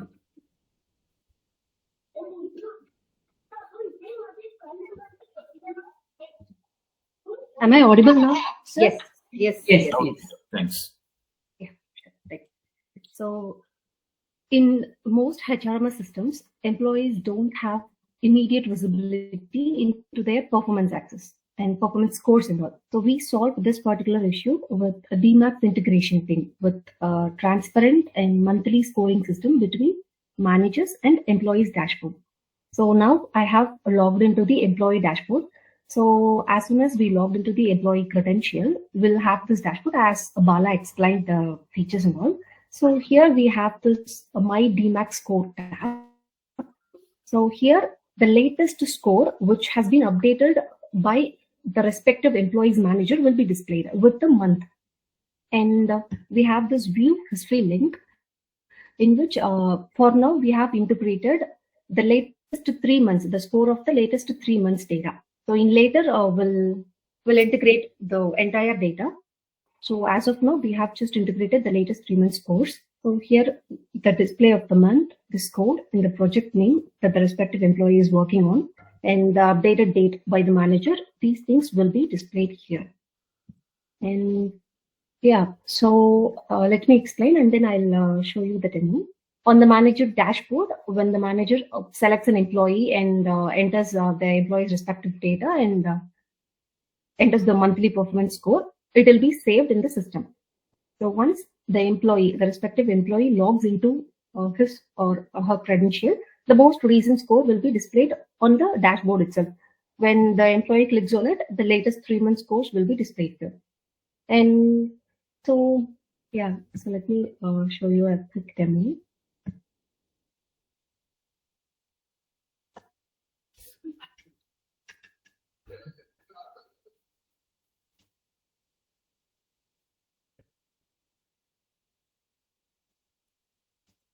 So currently I'm logging into the manager's credential.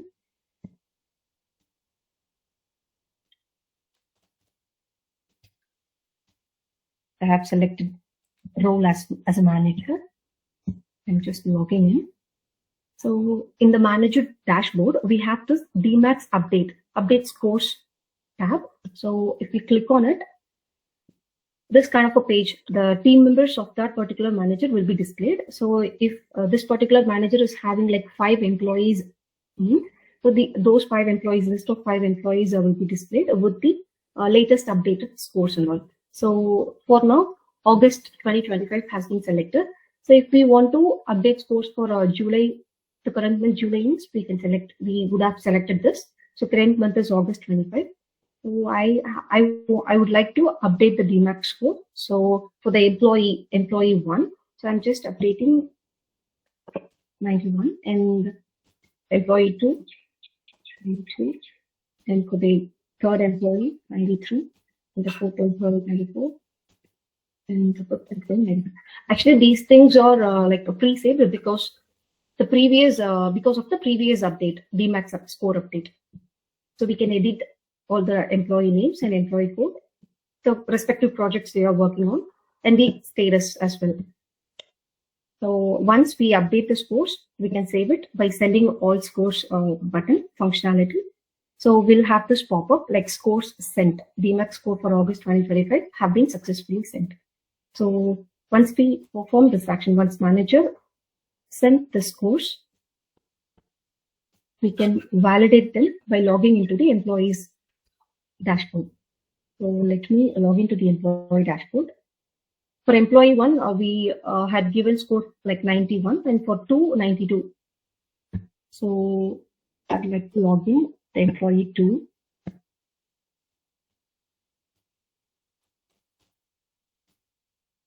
I'm selecting a role as an employee, and we have to select a manager. So yeah, so as soon as an employee logs into his or her dashboard, the given score will be, the latest score will be displayed here. So we have given 92 for the August 2025. The manager given 2025, like 92 for August 2025. So the employee has been displayed with that particular score. If he clicks on the review history, then the entire detail, even if manager updates the July score, it will be reflected here. The updated score will be reflected here. This is how we have worked on the DMAX score integration part. So yeah, sir. So I want to add here, the main goal of this project is we need to give solution for the hybrid framework as well as DMAX, because in these two tasks we are doing manually, and HR maintain everything. The hybrid framework, they are struggling, and sometimes the means we need to know search the history, who is sending to whom, whether they are working from home or not. So by this way, it easily we can track, like, this employees this week they are working from home or not. So the easiest way are, like, we can introduce these things in our HRMS system during the function itself. During function, if the employees can explain like today's status, so it is easier way, like it is easiest way for the HR team to track like whether this person is work from home or office. And in DMAX also we are seeing like for few months, for few employees the DMAX score is missing. So instead of manually sending each team members that your DMAX score is there, we are interacting the quality, we are describing them, right? How the quality parameters and everything works. So instead of doing this task manually, we can do this if we are following these processes, this 3 dashboard like manager, employee, and integrated dashboards. It is easier to track everything in one punch. No need to do extra tasks. So yeah, any queries, questions from anyone? Yeah. Hi, Swarupa. Hi, Ranjan. Thanks for that demo. Now, this is Profile Pulse. That's what you said, right? Yes. Right. So there are two sub-projects in this. One is that you're talking about capturing the hybrid mode of attendance, and the other one is integration of DMAX. Yes. Right? Okay, I'll go to this hybrid mode. Now, hybrid mode, when you decide, is the dates prefixed?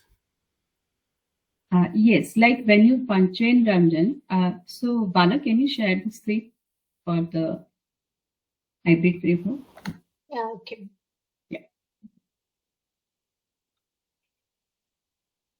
So Ranjan, we can integrate the other feature also, like during discussion, if we need something inputs from other side also, we can integrate those things in our dashboard also. Because this is only about the punching part at this point in time, what we saw. Only about punching, whether it is from work from home or work from office.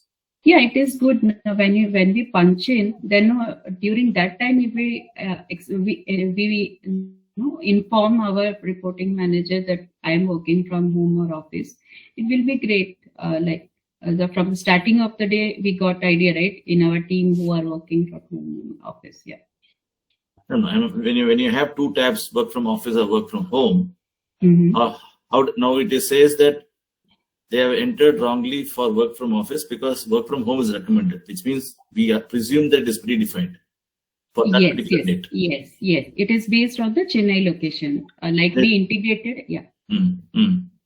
So location-wise, this tool need to be upgraded. Suppose for Chennai, we are putting notification for Tuesday, Wednesday, and Thursday.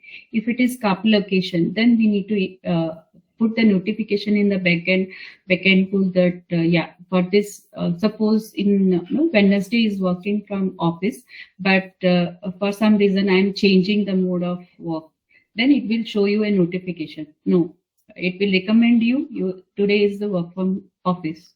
Yeah. Now the thing is that for work from home, do you have the lat long captured? Yes. For example, I reside in Chennai in my place, which is there in the HRMS. I go to Delhi and I log in as work from home. Will it be accepted? Or will it show a pop-up? Definitely, it will not. Wherever you travel, it will work. But it is currently it is based on the location. But we can integrate according to the location. Yes, it will The not. lat long can be captured. The lat long can be captured. Yes. Okay.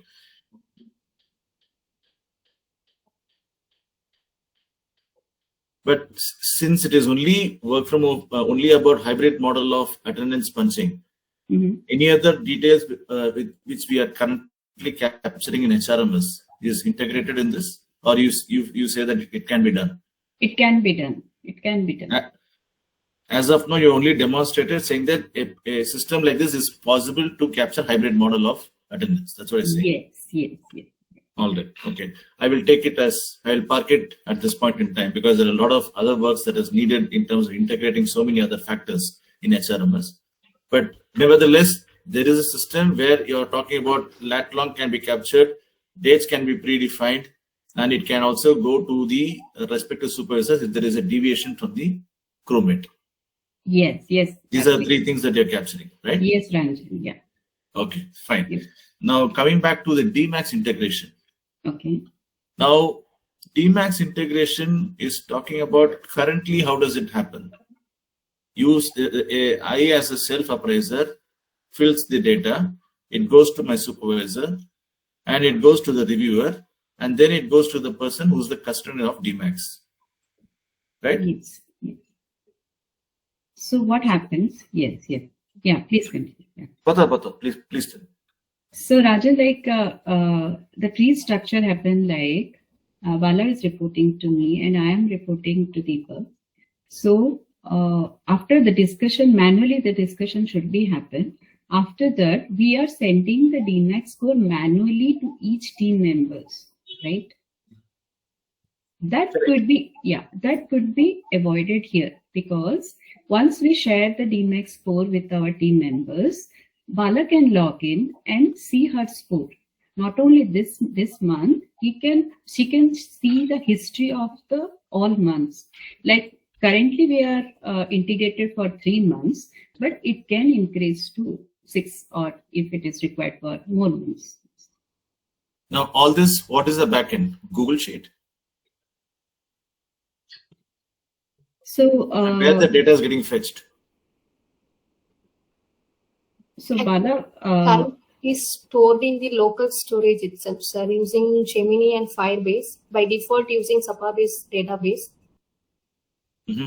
So it's a separate database tool that you're using to capture the data. Yeah, sir. We didn't mention the particular database in the Firebase. So by default, it's taking a Supabase database and it is storing in a local storage itself for now. So employee data, which is the professional data of an employee, is captured in an application which is third party, right? Yes. Is it allowed? Actually, 1,500 data is personal data, or the employee record of 1,500 crewmates is captured in a third party. Yes, but just for AI integration we are using, but we can do it as you suggested. We can use Excel sheet for security purpose. Yes. No, it has to be in our it has to be in our backbone is the submission that I want to make. That's the observation I have. So any data that you're fetching has to be in our backbone, which is secured, isn't it? That's what. Of course, for the demo purposes, I want to understand because many teams are using Google Sheet, Excel sheet, and so on and so forth. I want to understand what is that you're using. That is the first primary point. right? And also we need to be aware of the security aspect of our data, of the employees' data. Definitely. It should not be in any third party, right? That is one. Now, I also saw Preeti amending the scores. Yes, yes. Which is by the manager. Yes. So, for example, I score somebody 70, it goes to your supervisor, and he also approves it. Now, this first line of supervisor has the facility to amend a particular score from 70 to 80. And that's what she demonstrated now. When will that happen? When will the amendment happen? Or where is these are the gaps which we see should not happen in a DMAX. You're only integrating the data which has been approved. Yes, yes. Yes, once an integration of data is there, there should not be any provision for editing the score at any point in time by anybody, including the BUs, unless there is an approval from the CEO, something like that, you know. Yes, Rajan. Or so currently we are allowing to editing because final DMAX score after discussion. Suppose I gave Wala 98%. But after discussing with my reporting manager, I want to edit it to 92%. So for that reason only, we are allowing to edit now. But for the past month, we need to, the edit option should not be there for the last months. But yeah, for the current month, we are allowing to update it. Now, this is for the entire organization. Now you're talking from your perspective of your team, X number of people. When you are designing for 1,500 people, with a model where once it is approved, you speak to your supervisor and you get an approval which is not captured. We do not know where it is getting captured, but you have the facility to amend a score. Either you can increase or you can decrease for the current month only. I'm talking about current month. That is prone for misuse. It is only sharing purpose, Rajan, not for any tree hierarchy structure or anything. This tool will give you the solution. Instead of we are sending manually mails to our team members, instead of that, we are doing in HRMS that I'm sharing your final DMAX score is this one. Now, as far as this DMAX is concerned, where is the data? Can you show in a third-party application? No. Where is the data getting stored? So we are storing every data in our personal server only, right? We can, but in every organization, the data security is high. So we are not sharing anything, our internal data with others. So definitely we are storing this data in our internal server only. These things are not challenging to do. The flow, what we are discussing is just sharing of the DMAX score with the team members. Instead of manually sending the mails, we are sending through the HRMS. That's all. Correct. When you're manually communicating to the respective crewmates is perfectly fine. But what is disturbing to me is the way a supervisor can amend the score, which is not acceptable to me. After final score, by whoever is whether it is the sales manager or a BU head, the buck stops there for everybody in the value chain. There is no scope. There should not be any scope even for the current month. Once it is approved, there should not be any scope. The data is frozen. Yes, correct. Yes. Now, the demo that was given where Preeti had the facility to amend the data is not something, especially on employee records, is not acceptable. Yes, once it is shared, the amendment is not allowed. But the final DMAX score should be finalized by the reporting manager, and it should not be edited by anyone once it is shared with the team members. Yeah. Correct. Once the integration is completed. Yes. Yes. Sure. Thanks. I've taken a longer time. Mohan.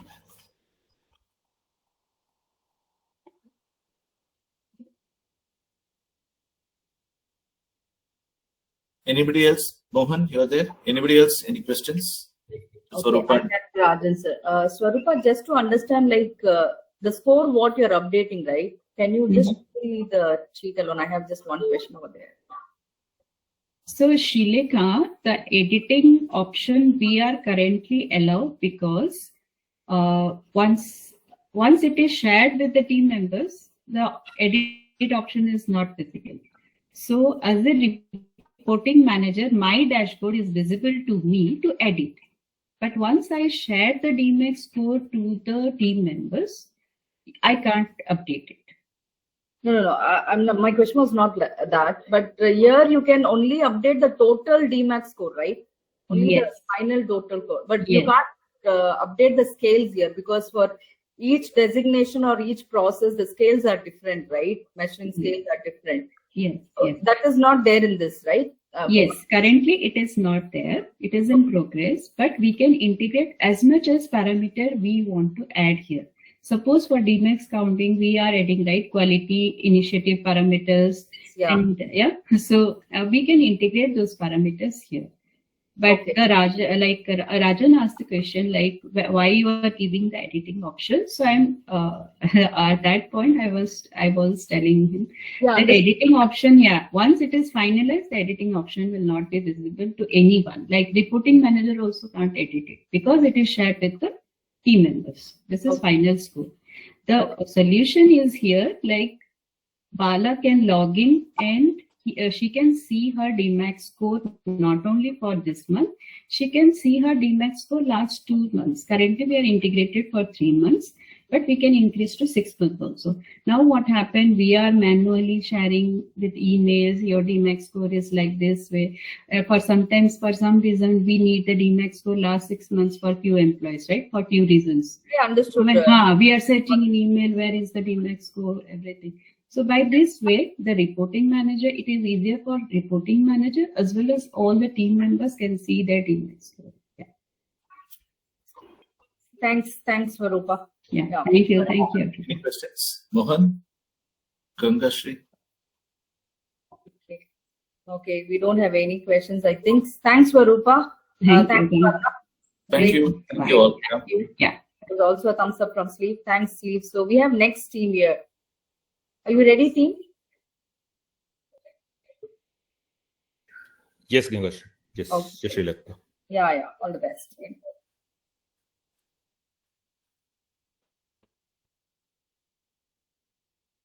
All right. So, hello everyone. My name is Cleve. I'm from the team Avengers. And, when this competition was first rolled out, we thought about developing a tool which can help our process. But then when we saw the scale and the magnitude of this competition, where every process, every center is involved, we thought we should develop a tool which can help not only ours, but the whole of the Desi group. That is why we decided we are going to improve and add more features to the HRMS tool. And that's why we have developed this tool called Workspace. I hope you can see my screen. Workforce. Sorry, I'm really sorry. Workforce. So this is our tool. It's a HRMS tool. And one of the reasons why we chose this is because if it is an in-house tool, it will reduce expenses, which we are, if you have to use outsourcing tools. And there are few features that we have added. I'm going to show it to you now. This is our team. One sec, please. Okay. Okay, the first feature or one of the features what we added is learning and development tracking in HRMS. So a lot of employees, they do detach courses, they get certified. So we want to list them here in the HRMS portal. That is one feature. Next, DMAX integration in the HRMS. So at present, DMAX is in the Excel sheet. The communications are sent via email, but we want DMAX to be in the HRMS so it can be easily accessible by all. Next feature we added is a chat system. So this is like a online messenger. So it's similar to Microsoft Teams, Slack, where everyone in the organization can easily communicate with each other. Next is integration organization chart. So, there are a lot of processes in our organization, but not all of us know who is the process head and whom to contact. So with this integration chart, we'll come to know every organization and every head and every contact person. Staff records. So this feature will record or list all the the profiles of every employee with their qualifications, certifications, achievements. So this will be helpful when we are rolling out any IJPs. We can easily identify, the fit, suitable candidates for that role. Winners of RNR. So in HRMS, we want to display the winners of RNR with their photos, because we only see their names in their email, but we want to also show their photos and had it in the HRMS. Okay, real-time absenteeism dashboard. So this will show all the present and absenteeism of all the employees, which can be helpful for HR during their pay cycle. If there is any reimbursement claims, it can be easily submitted here and it can be settled easily. So these are few of the features which I've highlighted, but there are many more. Now I request my teammates Sumukha and Nikshep to show you the live demo of our tools and explain you all the features. Cleve, can you just share the kind of tools that was used to integrate or have all these features that you explained now? Yes, we'll show you now. I mean, it's not included in the PPT, but we'll show you now. Sumukha, if you could, please. Yes. I'll present the tool first. Okay. This is the home page. Like, this is the preview before we log in. We made it a little interactive. And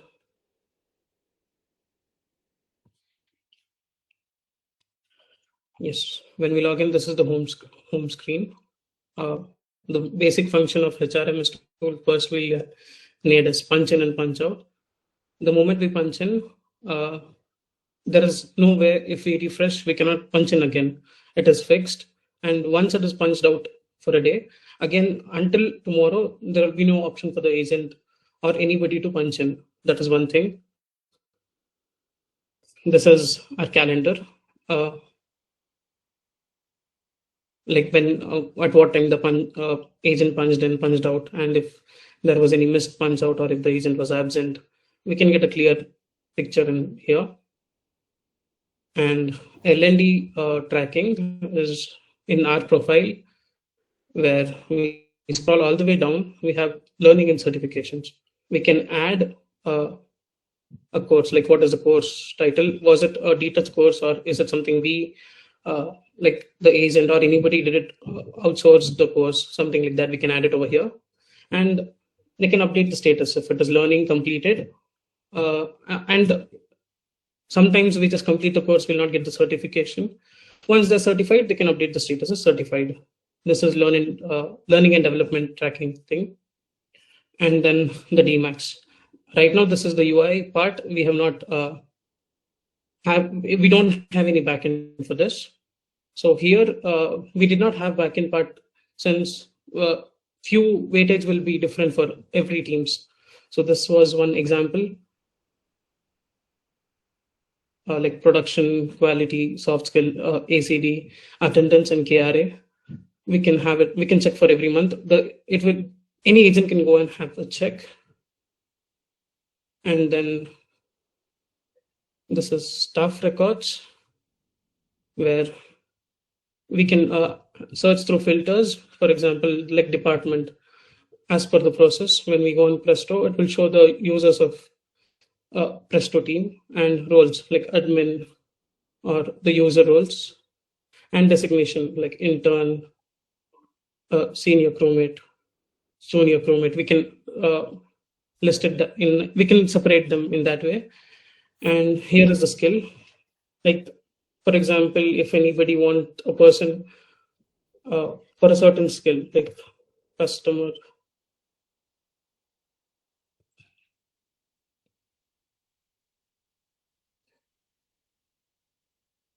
like if he's a customer support agent. We'll just get their profile. They click on it. They'll get their detailed analysis. Like they'll get the detailed report of the agent. And here we also have an option to edit. This edit function is only for the admin user. We also can create users over here. We can enter the name, email. I can give an example. Their email ID.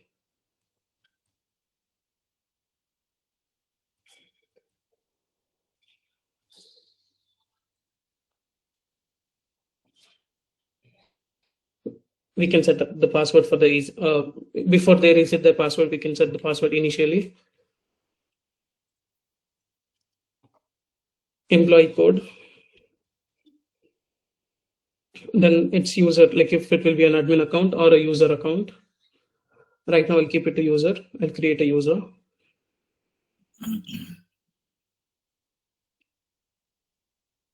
The user is created.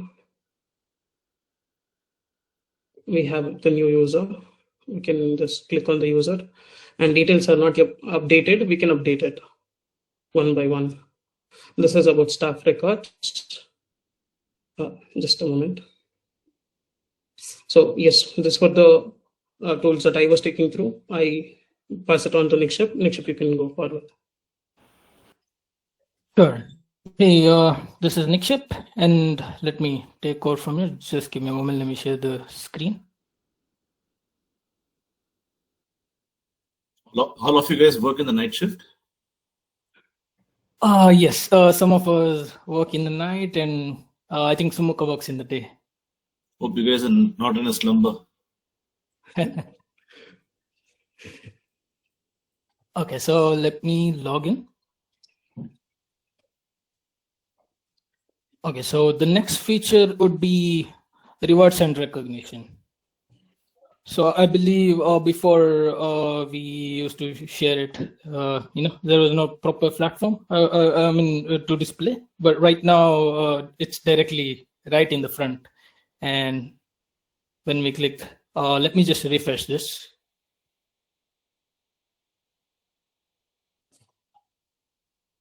Okay, and when we click, you can see the beautiful UI for the rewards and recognition. Okay, next is real-time absenteeism. This is for the admin users. It's basically crew board, where if a user punches in, so basically Sumukha punched in before, and you can see that he has punched in, and we have the time here. This will be for the managers. They can immediately check who's logged in, who's logged out. So this is real-time absenteeism. So next is reimbursement, submission, and tracking, where if we spend some expenses, let's say traveling expenses or any other expenses, we can just send we can upload all the details, information here, and we can send it. And also we'll see the request here. So basically the backend is not yet implemented. It's under development, I would say. And the next is, this is one of my favorite, DC Live Radio. We can directly play it from here. The request here. So basically the backend is not yet implemented. Okay. So the next is ticketing system. Just a second. Okay. Great ticket. So can you send a ticket? Yes, I'll submit a ticket now. Yeah. So this is an interface for the users. When they raise a ticket, it will be here under request management. So basically it has to show up here. So just let me know when you send a request. Yes. Until then, let me cover the chat part. So we have Daisy chat option. When we click on this, we can see the users. Currently it's just the demo data right here, but we can definitely integrate the chat system here, and we can. I think that will be super helpful to communicate directly instead of using third-party applications. We can directly chat via application HRMS. So that's the cool part. Nikship, I've submitted the ticket. Okay.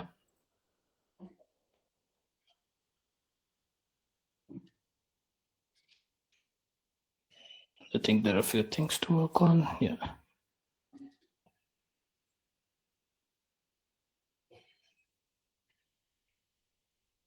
Okay, so I see a ticket submitted by Sumuk. Request 2 days leave, personal reason, and we can add the comment.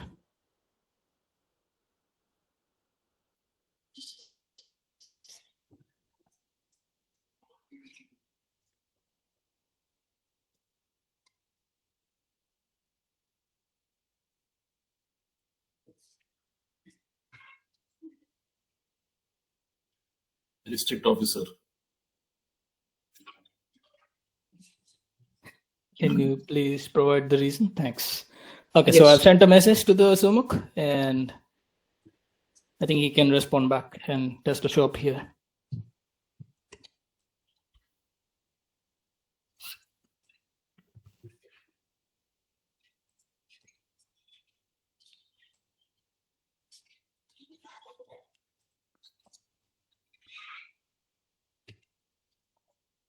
Also, we have settings where, let's say, if I'm working at night shift, obviously I would like dark mode.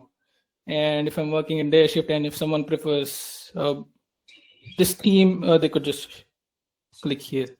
And also we have settings where we can change the themes, colors. This is something that is inspired by Slack.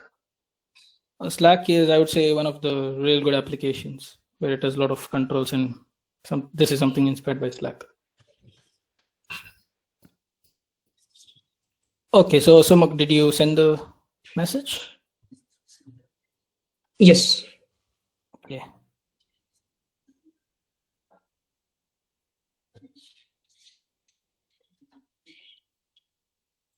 So you can just add the comment and approve the request. And it has to show up on his side. Yes, it shows it's approved for me. So I believe, yeah, these are the features that's available, total around 10 features. So any questions? And also, just a second, I would like to explain the backend things as well. So we have used Superbase for the, this is for the testing. So, we've used Superbase, obviously keeping security in mind. Definitely, we can use the other servers, but for the testing purpose, we've used Superbase, and front end is Bolt. And also to refine the prompt, you use ChatGPT.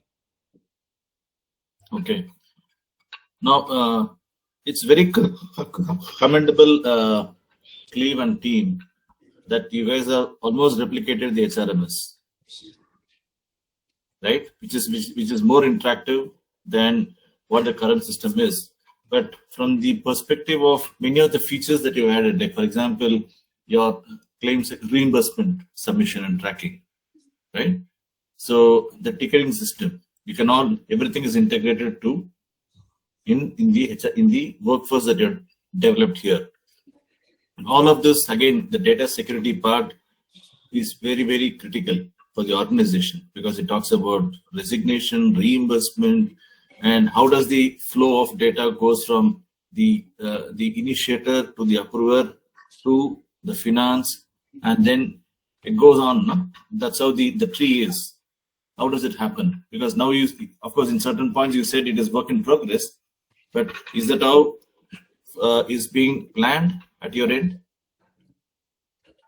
So currently, definitely, this is for the demo purposes. So we are definitely not focused much on the security part. Obviously, when it comes to security part, there are a lot of things, including encryptions, that we need to encrypt a lot of things, and also definitely using other servers would be very, very risky, definitely. I think we need to have our own servers, Yeah.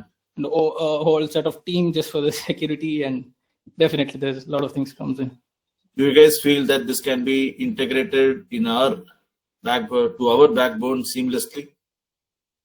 Yes, I would say if we have the right team, right skills, right mindset, and I think definitely it is possible. In front of us. Definitely, yes. Definitely, The yes. team is there in front of us. The backbone is available. Integration is required, taking into account all the security features and the criticality of maintaining the data in a secure environment. Correct. We don't need any more team, right? You're here, you're the team. Yes, definitely. When it comes to 1,500 people, yeah, definitely there are a lot of aspects, and if we plan it right, we can implement. See, you are shown through the demo that it is possible, right? It is feasible to have a system all in one, under one roof. Now, this is what is needed for any organization. Yes. Isn't it? So if you guys have the confidence that then we can see all of this effort that you guys are putting and spending a lot of time and putting up a presentation like this should see the light. What is that? It has to be used. Yes. It has to be implementable. It's not about the hackathon is not about doing this presentation and just walking away. How do we use in the real world scenario? That is what is important. You are there, you are up there. But how do we integrate to the current HRMS, having all of these features? Of course, a lot of development also is needed. A lot of ideation is needed. Then it makes more sense. We have the talent. You guys have demonstrated it. We just need to take to the logical conclusion of implementing it. That's important, isn't it? Yes. Correct. All the very best, team. Really appreciate it. Mohan? Thank you. Thank you, sir. Thank you. Yes, sir. Yeah, the application is developed very good. So a lot of problems has been solved in a single application is very good. Checking in the development part is good. So again, the security part, lot of problems integrated in the single application like R&R, reimbursement, ticketing, again, DMAX performance, everything is connected in the same application. So who is the admin controller?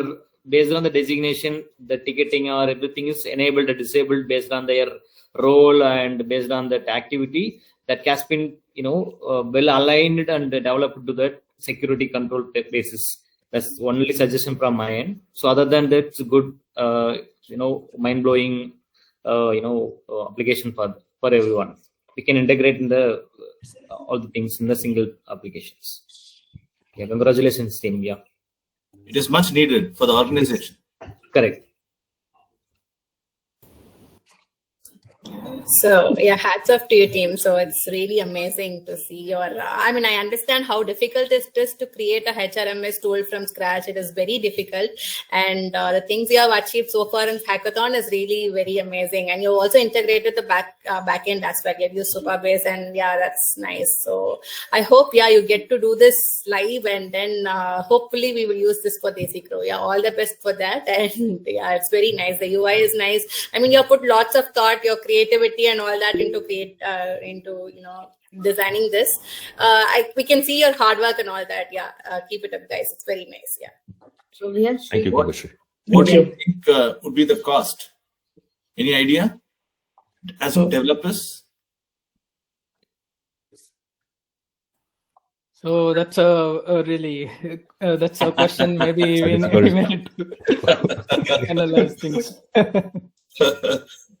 No. Okay, fair enough. On the lighter note, I think. Sure. We've got some question. Yes, yeah, she can. Yeah. So you told that Supabase is one, and one more tool. Which one you use? Supabase, Bolt, and ChatGPT. ChatGPT. Bolt. Correct. Okay. BOLT, Bolt AI. It is listed for chai break. So Shrikant, this was not listed initially, and then we had a discussion with Team Vikram, and they did not, confirm that we can use. But at the same time, they said that if we're going to create something which is going to be beneficial for the whole organization, then we should definitely try on that. Yeah. Okay. At least we should have received some communications so that we can also utilize this tool. No, that is the reason. Yeah, maybe next time. That's what Gangashri told us last time. So maybe we can keep these we are a ideas. small for next- team as well, so we would have to Team be Vikram. we Shrikant had- proposed Team Vikram. So, Yeah, so there, we are there a were lots small- of there are lots arguments of- happened with Gangashri, and I think I Gangashri went just back want to. to remind the team, once the team was shortlisted, there was also an announcement done from the Vikram team. We should have a set of call if any queries, any help. If they need it, they will definitely will come out of it. I think that was used by the Chai Avengers team. I think Marita, Cleve and team has literally fought with Team Vikram to get this done. That is how it has to be. They are real Avengers, I think, sir. I know. Expendables. I know Gangashri only would This- know how much times we have, called her and sent message, and not that to get approved what we are doing. We were still okay without using Bolt, but because it made our work easier and faster, that's why we were only requesting. And she was neutral, like I cannot approve it. At the same time, if it is going to be really useful for the entire organization, then you guys take your own risk to build that.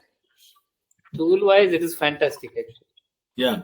The attendance part, there are some gray areas. It has to be the way the current HRMS, the way it is operated, that is how it has to be. You have to, of course, once you start working and work on production mode, perhaps all of this will come into the picture. Otherwise, it's a fantastic effort by all of you. Sure, definitely keep that in mind. And thank you everyone for all your kind words. Really appreciate it. Sure. Thank you. Just looking Thank forward, you. I have Vinod also here. Vinod, Veena, and Where are you? yeah. So Okay, I've been a jury on a lot of these sessions, so I thought I'll just be a silent observer so because this is you're my not team. used to, Vinod. You'll have definitely questions. That's why I pull you.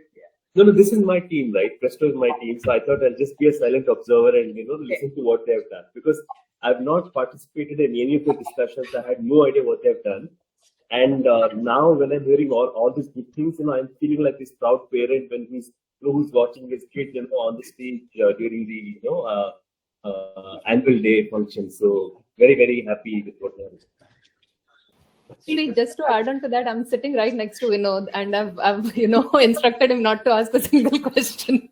Understood, Marita. No, but yeah, I think team has well done, and the comments that we have received from the entire team here shows that they have done something remarkable. I'm really happy about it. And I don't think I have. Rajan mostly covers my questions anyway, so all the questions Rajan asked has been something that I've been thinking. Yeah. Great. I'm sorry about it, Vinod. No, I meant your line of questioning is similar to mine. So because of that, you have covered my question. And I was not supposed to ask anything anyway. I was just a silent observer until Srilekha found me. So I'm good. No, Vinod, actually, I've seen all the juries what they are asking. Like if the consent juries are there, I just want them to ask the questions. You, Mohan, Mohinder. So I don't want the team to miss out the future plan, right? You guys always think about the future, what is going to happen next. Because any project it comes, you people are very clear that it should not be dropped in between. So all the juries are in that mindset. That's the reason I just asked you. Anyhow, thanks, Vinod. Thank you, Raj. Yeah. Thank you. Have a very good evening, all of you. Is it all, Ganga? Yes, sir. It's done. So all the demo week is done today. So all the 35 teams have demoed in TC Live. Everything is done, sir. So you're closing the evaluation. Yeah. Take a long breath. Appreciate it. All the very Well best. done. Well done. Congratulations, Ganga and team. Yeah. Team Vikram has done a stupendous effort. Thank you, sir. Really well done. Thank you. Yeah. Thank you. So, yeah, thank you, DC Live for having us for 4 continuous days. Thank you. Thanks a lot for your support as well. So Srilekha was available every time I pester her, and Srilekha is the most happiest person, I tell you.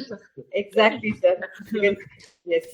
Likewise. DC Live is not used for such things. What else for? Yes. All the 5 days of this week, except Vinayaka Chaturthi, I was engaged. Happy to see many people were coming in, interesting people. And I should say one of the person is Sunil. I think out of almost 39 to 36 projects, he was there almost 30 projects to view. So that shows his interest. So I think, yes, I'm happy of it. Yeah. Good. Thank you. Well done, everyone. Have a very good evening, all of you. Bye. Thank you. All the best.